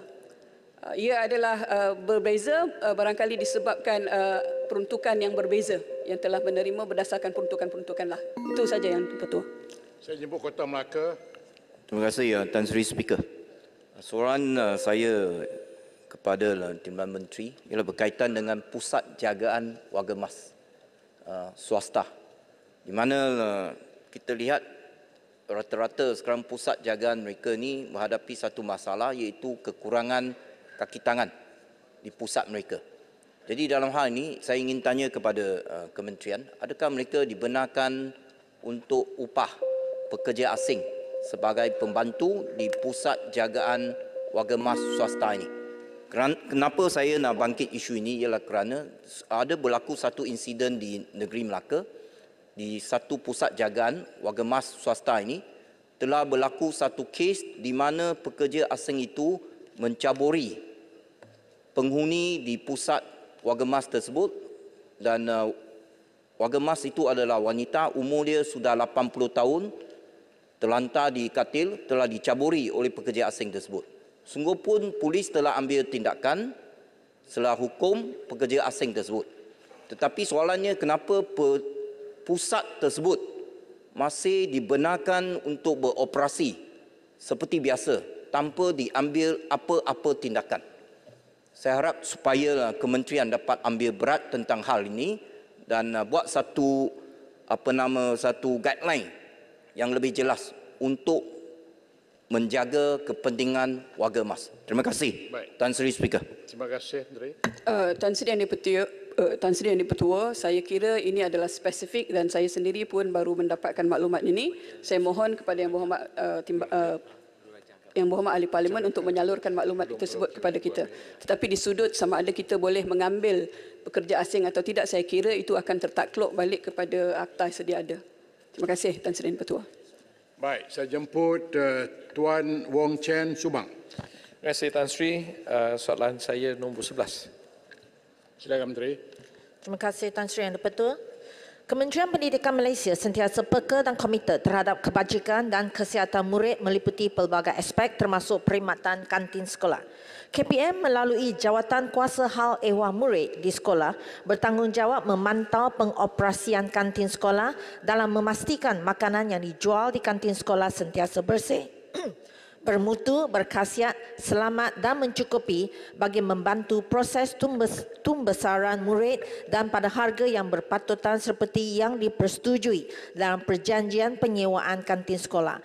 Jawatan kuasa ini sentiasa mengadakan perbincangan dengan pengusaha kantin bagi memastikan peraturan yang terkandung dalam buku panduan pengurusan kantin sekolah sihat 2011 dan perjanjian penyewaan dan pengurusan kantin sekolah dipatuhi.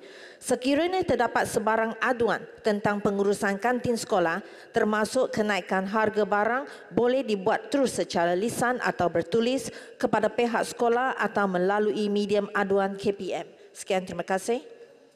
Silakan. Terima kasih Tan Sri Speaker. Soalan tambah saya, di sekolah di Subang ni, PPD akan menentukan pengusaha kantin. Kadang-kadang dia bercanggah dengan guru besar dan juga PIBG. Ya? Jadi soalan saya, bolehkah kita decentralize pengusaha kantin ni, kuasa untuk menentukannya diberi terus kepada guru besar dan PIBG yang represent ibu bapa. Dan localize itu lebih penting. Kenapakah PPD kena buat penentuan yang mutamat pada dalam isu ini, sebab banyak yang gaduh tentang isu kantin. Ya, terima kasih. Silakan Menteri. Terima kasih Yang Berhormat. Tan Sri Yang Di-Pertua, untuk maklumat ahli Yang Berhormat, pemilihan pengusaha kantin sekolah adalah melalui jawatan kuasa sebut harga yang dipengerusikan oleh pengetua atau guru besar dan bukan keputusan individu.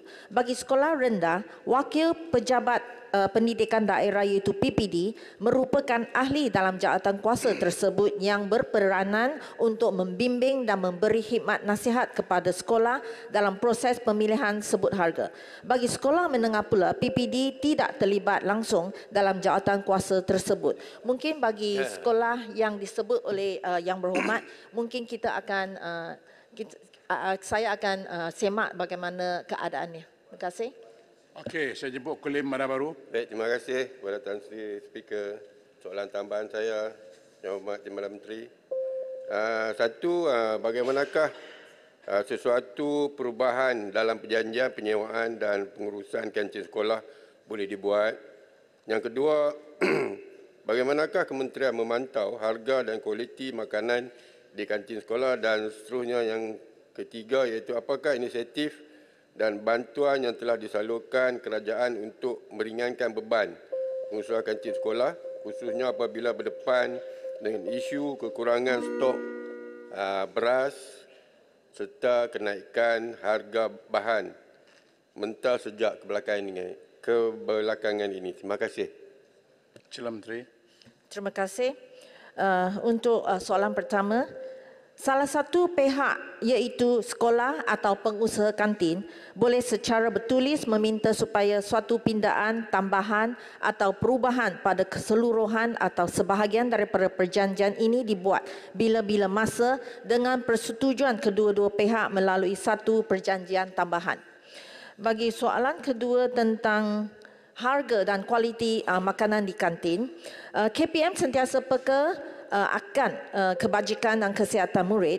Untuk memastikan kebajikan murid terjaga, KPM sentiasa memantau rapi pengurusan kantin melalui inisiatif yang telah dilaksanakan seperti berikut, iaitu menyediakan buku panduan pengurusan kantin, perjanjian penyewaan dan pengurusan kantin sekolah, mengeluarkan surat perkeliling ikhtisas dan surat arahan yang berkaitan dari masa ke semasa, menubuhkan jawatankuasa pengurusan kantin di bawah jawatankuasa pengurusan hal ehwal murid di sekolah dan membentuk struktur pengurusan hal ehwal murid di peringkat KPM, Jabatan Pendidikan Negeri dan PPD.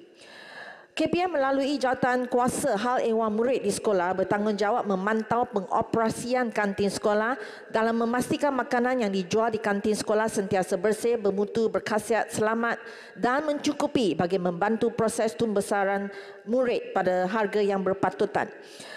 Kita juga mendapat sokongan daripada Kementerian Kesihatan Malaysia dalam memastikan perkhidmatan kantin sekolah berada pada tahap yang memuaskan. Pihak KKM mengadakan pemantauan secara berkala bagi memastikan makanan yang dijual di kantin sekolah sentiasa bersih, bermutu, berkhasiat dan selamat. Dan bagi soalan terakhir tentang kenaikan harga seperti baru-baru ini tentang beras, kita akan balik kepada perjanjian itu, iaitu pengusaha kantin boleh berbincang dengan pihak sekolah bagaimana kita boleh mengubah atau memantau keadaan dari masa ke semasa. Sekian, terima kasih.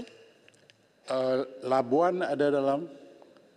Kalau tak ada Labuan, saya jemput Datuk Muhammad Bakhtiar bin Wanci balik pulau. Terima kasih Tan Sri Yang Di-Pertua, sempat juga ya. Soalan 13. Silakan. Terima kasih Yang Pertua.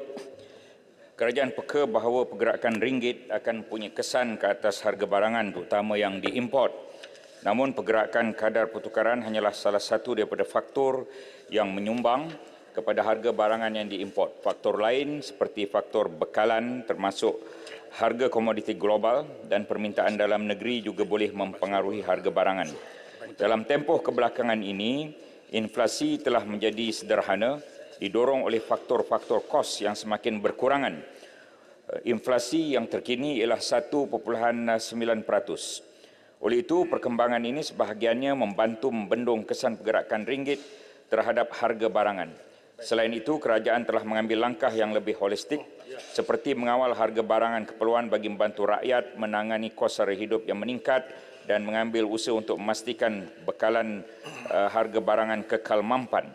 Kerajaan menerusi Bank Negara Malaysia bertanggungjawab memastikan pelarasan ringgit sentiasa berada dalam keadaan teratur bagi menangani kemerowapan dalam pasaran pertukaran asing. Bank Negara akan terus menguruskan risiko daripada perkembangan domestik dan luaran serta bersedia untuk menggunakan instrumen dasar operasinya bagi memastikan keadaan pasaran yang teratur. Terima kasih. Soalan tambahan Yang Berhormat. Terima kasih Tok Yang Di-Pertua. Terima kasih Kepala Menteri. Kejatuhan teruk nilai mata wang ringgit hari ini pun rekod low. Mungkin disebabkan ada beberapa faktor, tapi terutama sekali adalah widening rate differential dengan Amerika Syarikat dengan izin. Adakah pihak kerajaan dan Bank Negara akan mengambil langkah terutama sekali menaikkan kadar dasar semalaman iaitu OPR, dan adakah pihak kerajaan akan menasihati dan mempengaruhi GLC ataupun GLIC dapat membawa balik masuk dana daripada luar negara seperti apa yang dibuat oleh Korea Selatan apabila wan dijatuh teruk. Terima kasih. Yang Berhormat Menteri. Prestasi ringgit dan mata wang serantau lain terus didorong oleh faktor luaran. Saya kena berhati-hati menjawab soalan ini. Faktor-faktor yang mendorong penurunan nilai ringgit pada tahun ini adalah yang pertama, jangkaan bahawa Federal Funds Rate FFR, di Malaysia dipanggil OPR, di US dipanggil FFR Amerika Syarikat, akan kekal lebih tinggi untuk tempoh yang lebih lama. FFR berada pada 5.5%, Malaysia OPR 3.0%, di US 5.5%. Dalam keadaan Fed sedang berusaha mengawal inflasi. Malaysia inflasi 1.9%, inflasi di Amerika 3.7%, walaupun mereka sudah menaikkan FFR kepada 5.5, tapi inflasinya masih 3.7. Kita OPR kita 3.0. Itu terpulang pada Bank Negara untuk melaksanakan urusan seterusnya mengenai OPR, tetapi inflasi kita daripada 2.0% semakin turun pada 1.9%. Jadi untuk menaikkan OPR itu sudah tidak lagi relevan. Yang kedua, kenapa? Kerana prestasi ekonomi China yang lebih lemah daripada jangkaan serta pelonggaran dasar monetary oleh People's Bank of China yang menyebabkan sentimen pelabur yang negatif, terutamanya di rantau ini. Itu di antara dua perkara. Dan perkara yang terkini, kebimbangan yang meningkat berhubung dengan kemungkinan ketegangan geopolitik di Timur Tengah yang semakin meruncing juga telah menyumbang pada nilai USD yang semakin kukuh. Itu tiga perkara. Terima kasih. Yang Berhormat Kepala Gerai. Terima kasih Tok Intipura.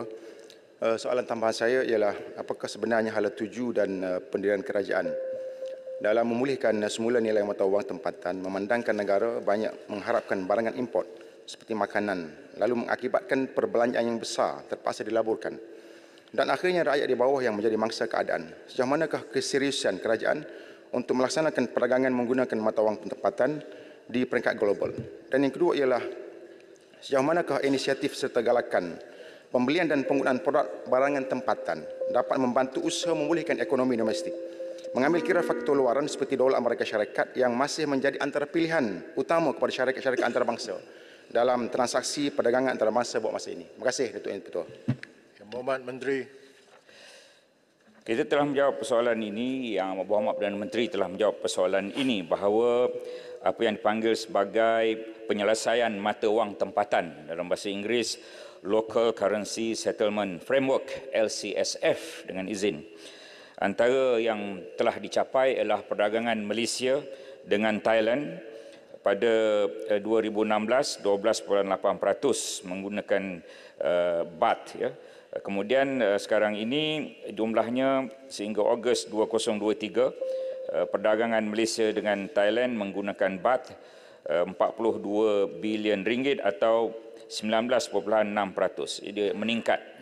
Seterusnya dengan Malaysia dan Indonesia daripada 12.5% pada tahun 2017 meningkat pada Ogos 2023 10.7 bilion ringgit 16.7%. Yang paling besar ialah dengan renminbi dan ringgit Malaysia dan China pada tahun 2012 hanya 3%, tapi sehingga Ogos 2023 meningkat kepada 25%, iaitu 39.2 bilion ringgit antara perdagangan Malaysia dan China. Dan saya ingin menyatakan di sini bahawa prestasi sejak awal tahun sehingga kini ringgit dan juga USD merosot 7.67%, dan usaha untuk menambah lagi barangan tempatan supaya rakyat membeli barangan tempatan itu perlu terus dilaksanakan oleh pelbagai kementerian, termasuklah Kementerian Keterjaminan Makanan dan juga Kementerian Perdagangan Dalam Negeri, Kos Sara Hidup. Terima kasih. Tuan-tuan, soalan kenaan dengan wang ringgit. Duduk Yang Berhormat, cukup waktu. Yang Berhormat, sekarang tamatlah sesi untuk waktu pertanyaan lisan pada hari ini. Terima kasih Yang Berhormat Menteri.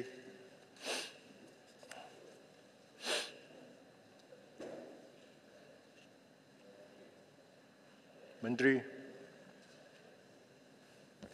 Terima kasih Datuk Yang Dipertua. Mengikut peraturan mesyuarat 12/1, saya mohon mencadang bahawa mesyuarat pada hari ini tidak akan ditangguhkan pada jam 1 tengah hari dan akan bersidang secara terus sehingga 7:30 malam, dan selepas itu majlis mesyuarat akan ditangguhkan sehingga jam 10 pagi hari Selasa 24 Oktober 2023. Terima kasih. Ada yang menyokong? Datuk Speaker, saya mohon menyokong.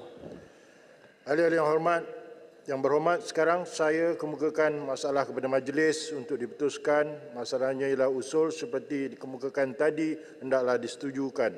Ahli-ahli yang setuju katakan setuju. Yang tidak katakan tidak. Lebih suara bersetuju, usul disetujukan. Aturan Urusan Mesyuarat dan Usul-usul DR 31 2023 Rang Undang-Undang Perbekalan 2024 menyambung semula perbahasan atas masalah bahawa rang undang-undang ini dibaca kali yang kedua sekarang. Ahli-ahli yang berhormat, terdapat senarai sejumlah 30 orang yang akan berbahas. Saya akan bacakan mengikut aturan. Dimulakan oleh Yang Berhormat Kuching 15 minit. Yang Berhormat Kota Baru sebagai Ketua WIP 20 minit. Yang Berhormat Tanjung Piai, Yang Berhormat Kubang Pasu, Yang Berhormat Gopeng, Yang Berhormat Pai Besar, Yang Berhormat Jeli, Yang Berhormat Betong, Yang Berhormat Sabak Bernam, Yang Berhormat Kepung, Yang Berhormat Bukit Gantang, Yang Berhormat Jelebu, Yang Berhormat Bayan Baru, Yang Berhormat Merbuk, Yang Berhormat Ipoh Timur, Yang Berhormat Kangah, Yang Berhormat Kampar, Yang Berhormat Pokok Senar, Yang Berhormat Sungai Petani, Yang Berhormat Batang Sadung, Yang Berhormat Kuala Nerus, Yang Berhormat Bentong, Yang Berhormat Sik, Yang Berhormat Miri, Yang Berhormat Shah Alam, Yang Berhormat Kuala Langat, Yang Berhormat Bukit Bendera, Yang Berhormat Parit Bunta, Yang Berhormat Sungai Buloh, Yang Berhormat Keningau.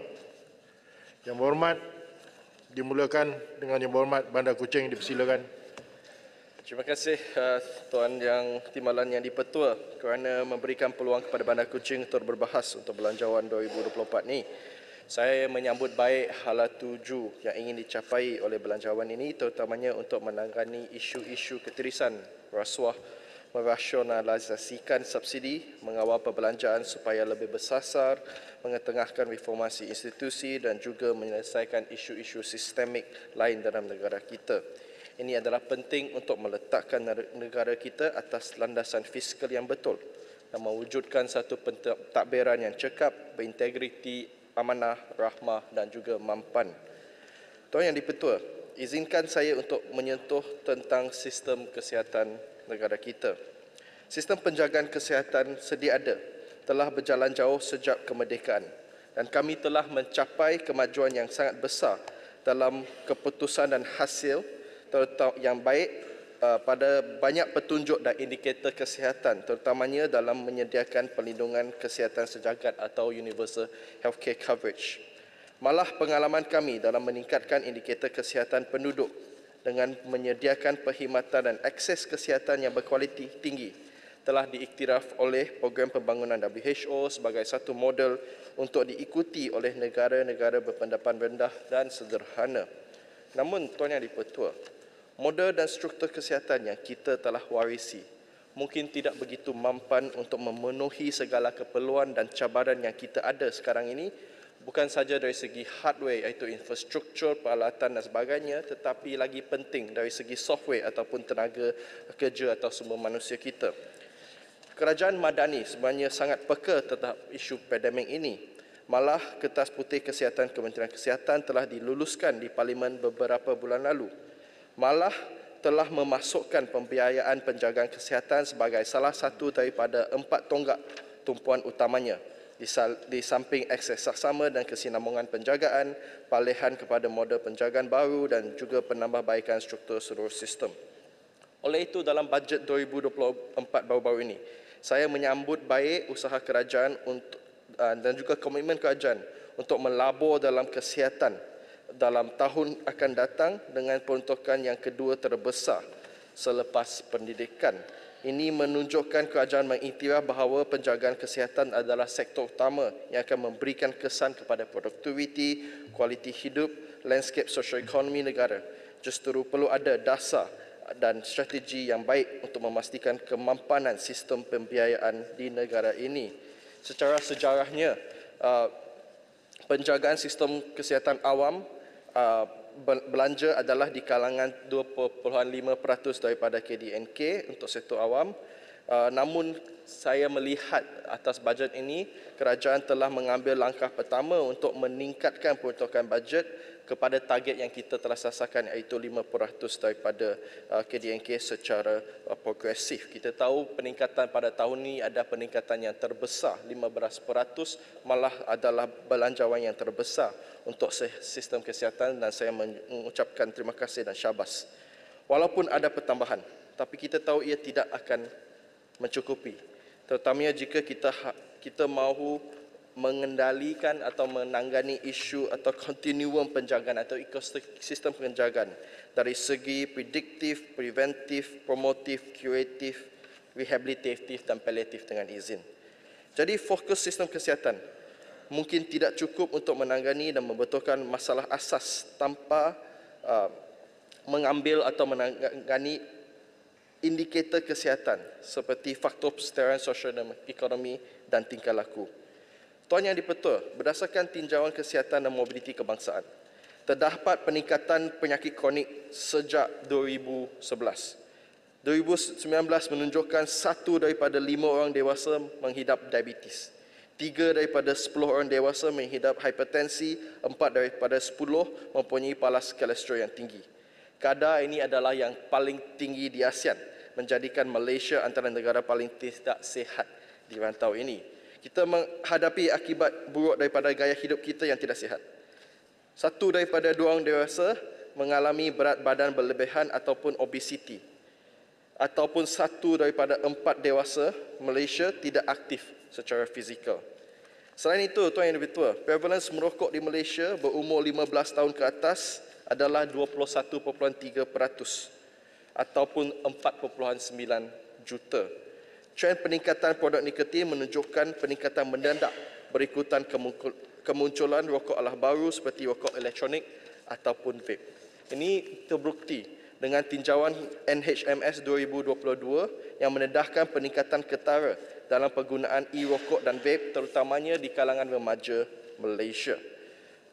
Statistik menunjukkan remaja berumur 13 hingga 17 tahun penggunaan rokok ataupun vape meningkat daripada 9.8% pada 2011 kepada 14.9% ataupun 300,000 orang pada tahun 2022, dan ini sangat membimbangkan kerana ia lebih tinggi daripada Amerika Syarikat yang sendiri pakar kesihatan di Amerika Syarikat mengakui bahawa mereka sedang bergelut dengan epidemik vape di kalangan belia di negara mereka. Semua faktor risiko ini mendorong kepada apa yang dipanggil wabak diabetes dan juga penyakit kardiovaskular. Sehingga 2017, kos kesihatan langsung dan kehilangan produktiviti akibat penyakit kronik dianggarkan menelan belanja 22.53 bilion. Dan ini adalah hampir 40% daripada jumlah perbelanjaan kesihatan kami. Kita juga negara yang menua. Diunjukkan menjelang 2040, mereka yang berumur 65 tahun ke atas akan meningkat kepada 14.5% daripada jumlah penduduk. Dengan peningkatan yang ketara dalam sistem kesihatan kita, rakyat kita memang hidup lebih lama, tetapi tidak semestinya kesihatan mereka lebih baik. Dan jika bilangan orang tua menaik, bilangan penyakit kronik juga akan meningkat. Jadi dengan trajektori sistem kesihatan kita, jika kita tidak bersedia untuk menghadapi kerumitan dan menyediakan penjagaan yang mencukupi untuk warga tua dan masalah uniknya, ini kita akan ada cabaran yang sangat besar pada masa depan, terutamanya untuk membiayai kos-kos rawatan tersebut. Oleh itu, Yang di-Pertua, saya tahu banyak orang kita selalu pergi ke hospital atau klinik dan kita pun bayar pun RM1 pun ada kadang-kadang percuma. Tetapi kos rawatan bukan percuma, malah sangat-sangat tinggi. Oleh itu, bagi saya, pelbagai mekanisme pembiayaan penjagaan kesihatan di negara kita perlu menjalani transformasi. Ini termasuk insurans kesihatan swasta, faedah kesihatan berasaskan pekerjaan dan juga pembiayaan kerajaan untuk penjagaan kesihatan dan sosial.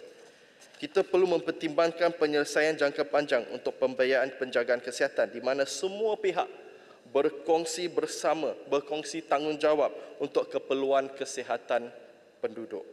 Walaupun saya tahu ini bukan satu topik yang sangat popular, malah jika diimplementasi tanpa komunikasi yang baik, mana-mana kerajaan mungkin boleh kalah dalam pilihan raya.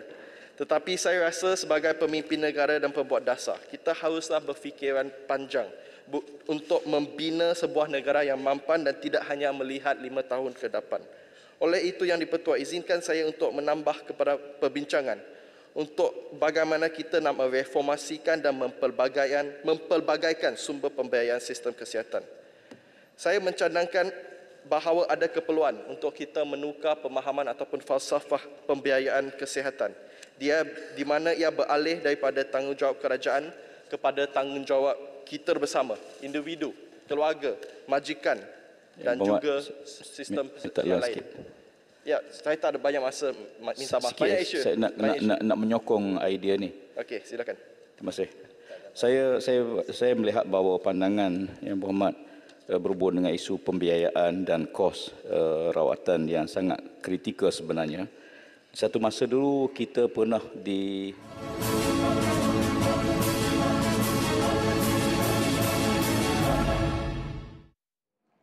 Baik, ketika ini sedang berlangsungnya perbahasan berkaitan dengan Belanjawan 2024 dan pada awal persidangan Dewan Rakyat, Speaker Dewan Rakyat Tan Sri Johari Abdul berkata beliau tidak akan bertolak ansur dan akan mengambil tindakan kepada mana-mana ahli parlimen sekiranya mengeluarkan perkataan yang menyentuh sensitiviti keharmonian, dan juga turut diingatkan kepada ahli-ahli yang berhormat berkaitan peraturan 36/10/C, iaitu adalah salah menggunakan perkataan-perkataan yang menimbulkan perasaan bersakit-sakit hati atau bermusuh-musuhan di antara satu kaum dengan satu kaum lain di Malaysia. Baik, sebelum ke aturan urusan mesyuarat berdasarkan pertanyaan jawab lisan, anda boleh menonton kami di CTV1 ataupun melalui saluran berita RTM, aplikasi RTM Klik ataupun penstreaman secara langsung seperti yang tertera di kaca TV anda ketika ini. Dan beralih kepada aturan urusan mesyuarat berdasarkan pertanyaan jawab lisan, dan jawapan bagi persoalan yang dikemukakan oleh Yang Berhormat Ahli Parlimen Shah Alam yang meminta Menteri Pendidikan menyatakan perancangan kementerian dalam mengetengahkan literasi politik dan kenegaraan kepada pelajar sekolah rendah dan juga menengah, memandangkan mereka akan layak untuk mengundi pada usia 18 tahun selepas alam persekolahan. Dan jawapan bagi persoalan tersebut iaitu pelbagai usaha dalam mengetengahkan literasi politik dan kenegaraan kepada murid sekolah rendah dan juga menengah, iaitu kurikulum sejarah memberi fokus kepada 3 perkara utama, iaitu pengetahuan, kemahiran dan juga nilai yang berkaitan dengan pendidikan politik dan juga kenegaraan. Dan ianya bertujuan untuk membina karakter yang positif agar murid dapat berfikir dan bertindak secara bijak dalam mentafsir sesuatu isu dan peristiwa serta membuat keputusan yang rasional. Dan murid juga dapat memahami dan juga menghayati kepentingan dan pendidikan politik secara tanggungjawab warga negara dan cinta akan negara. Dan antara yang lain juga berkenaan dengan perkara ini bagi sekolah menengah pula, iaitu antara fokusnya pendidikan politik dihuraikan secara sisipan di bawah tema sejarah kita dan dunia, warisan negara kedatangan kuasa asing, pembinaan negara Malaysia dan masa hadapan. Antara yang lain, melalui tema ini juga murid akan memahami tentang pendidikan politik dan persiapkan diri murid untuk melaksanakan hak dan tanggungjawab sebagai seorang pengundi. Itu antara persoalan bagi perbahasan soalan nombor 3, dan selanjutnya juga iaitu berkenaan dengan soalan nombor 9 yang dikemukakan oleh Yang Berhormat Ahli Parlimen Tanjung Piai, iaitu Menteri Kesihatan menyatakan komitmen terhadap penubuhan Suruhanjaya Perkhidmatan Kesihatan bagi meningkatkan jumlah pejawatan serta allowance pekerja tanpa perlu melalui proses penyelarasan Jabatan Perkhidmatan Awam. Dan sebenarnya kertas kerja telah pun diadakan, jadi dalam proses berkenaan dengan perkara ini. Dan itu saja berkenaan dengan Dewan Rakyat untuk hari ini. Anda boleh terus saksikan kami di saluran berita RTM. Sehingga kita jumpa lagi. Assalamualaikum warahmatullahi wabarakatuh.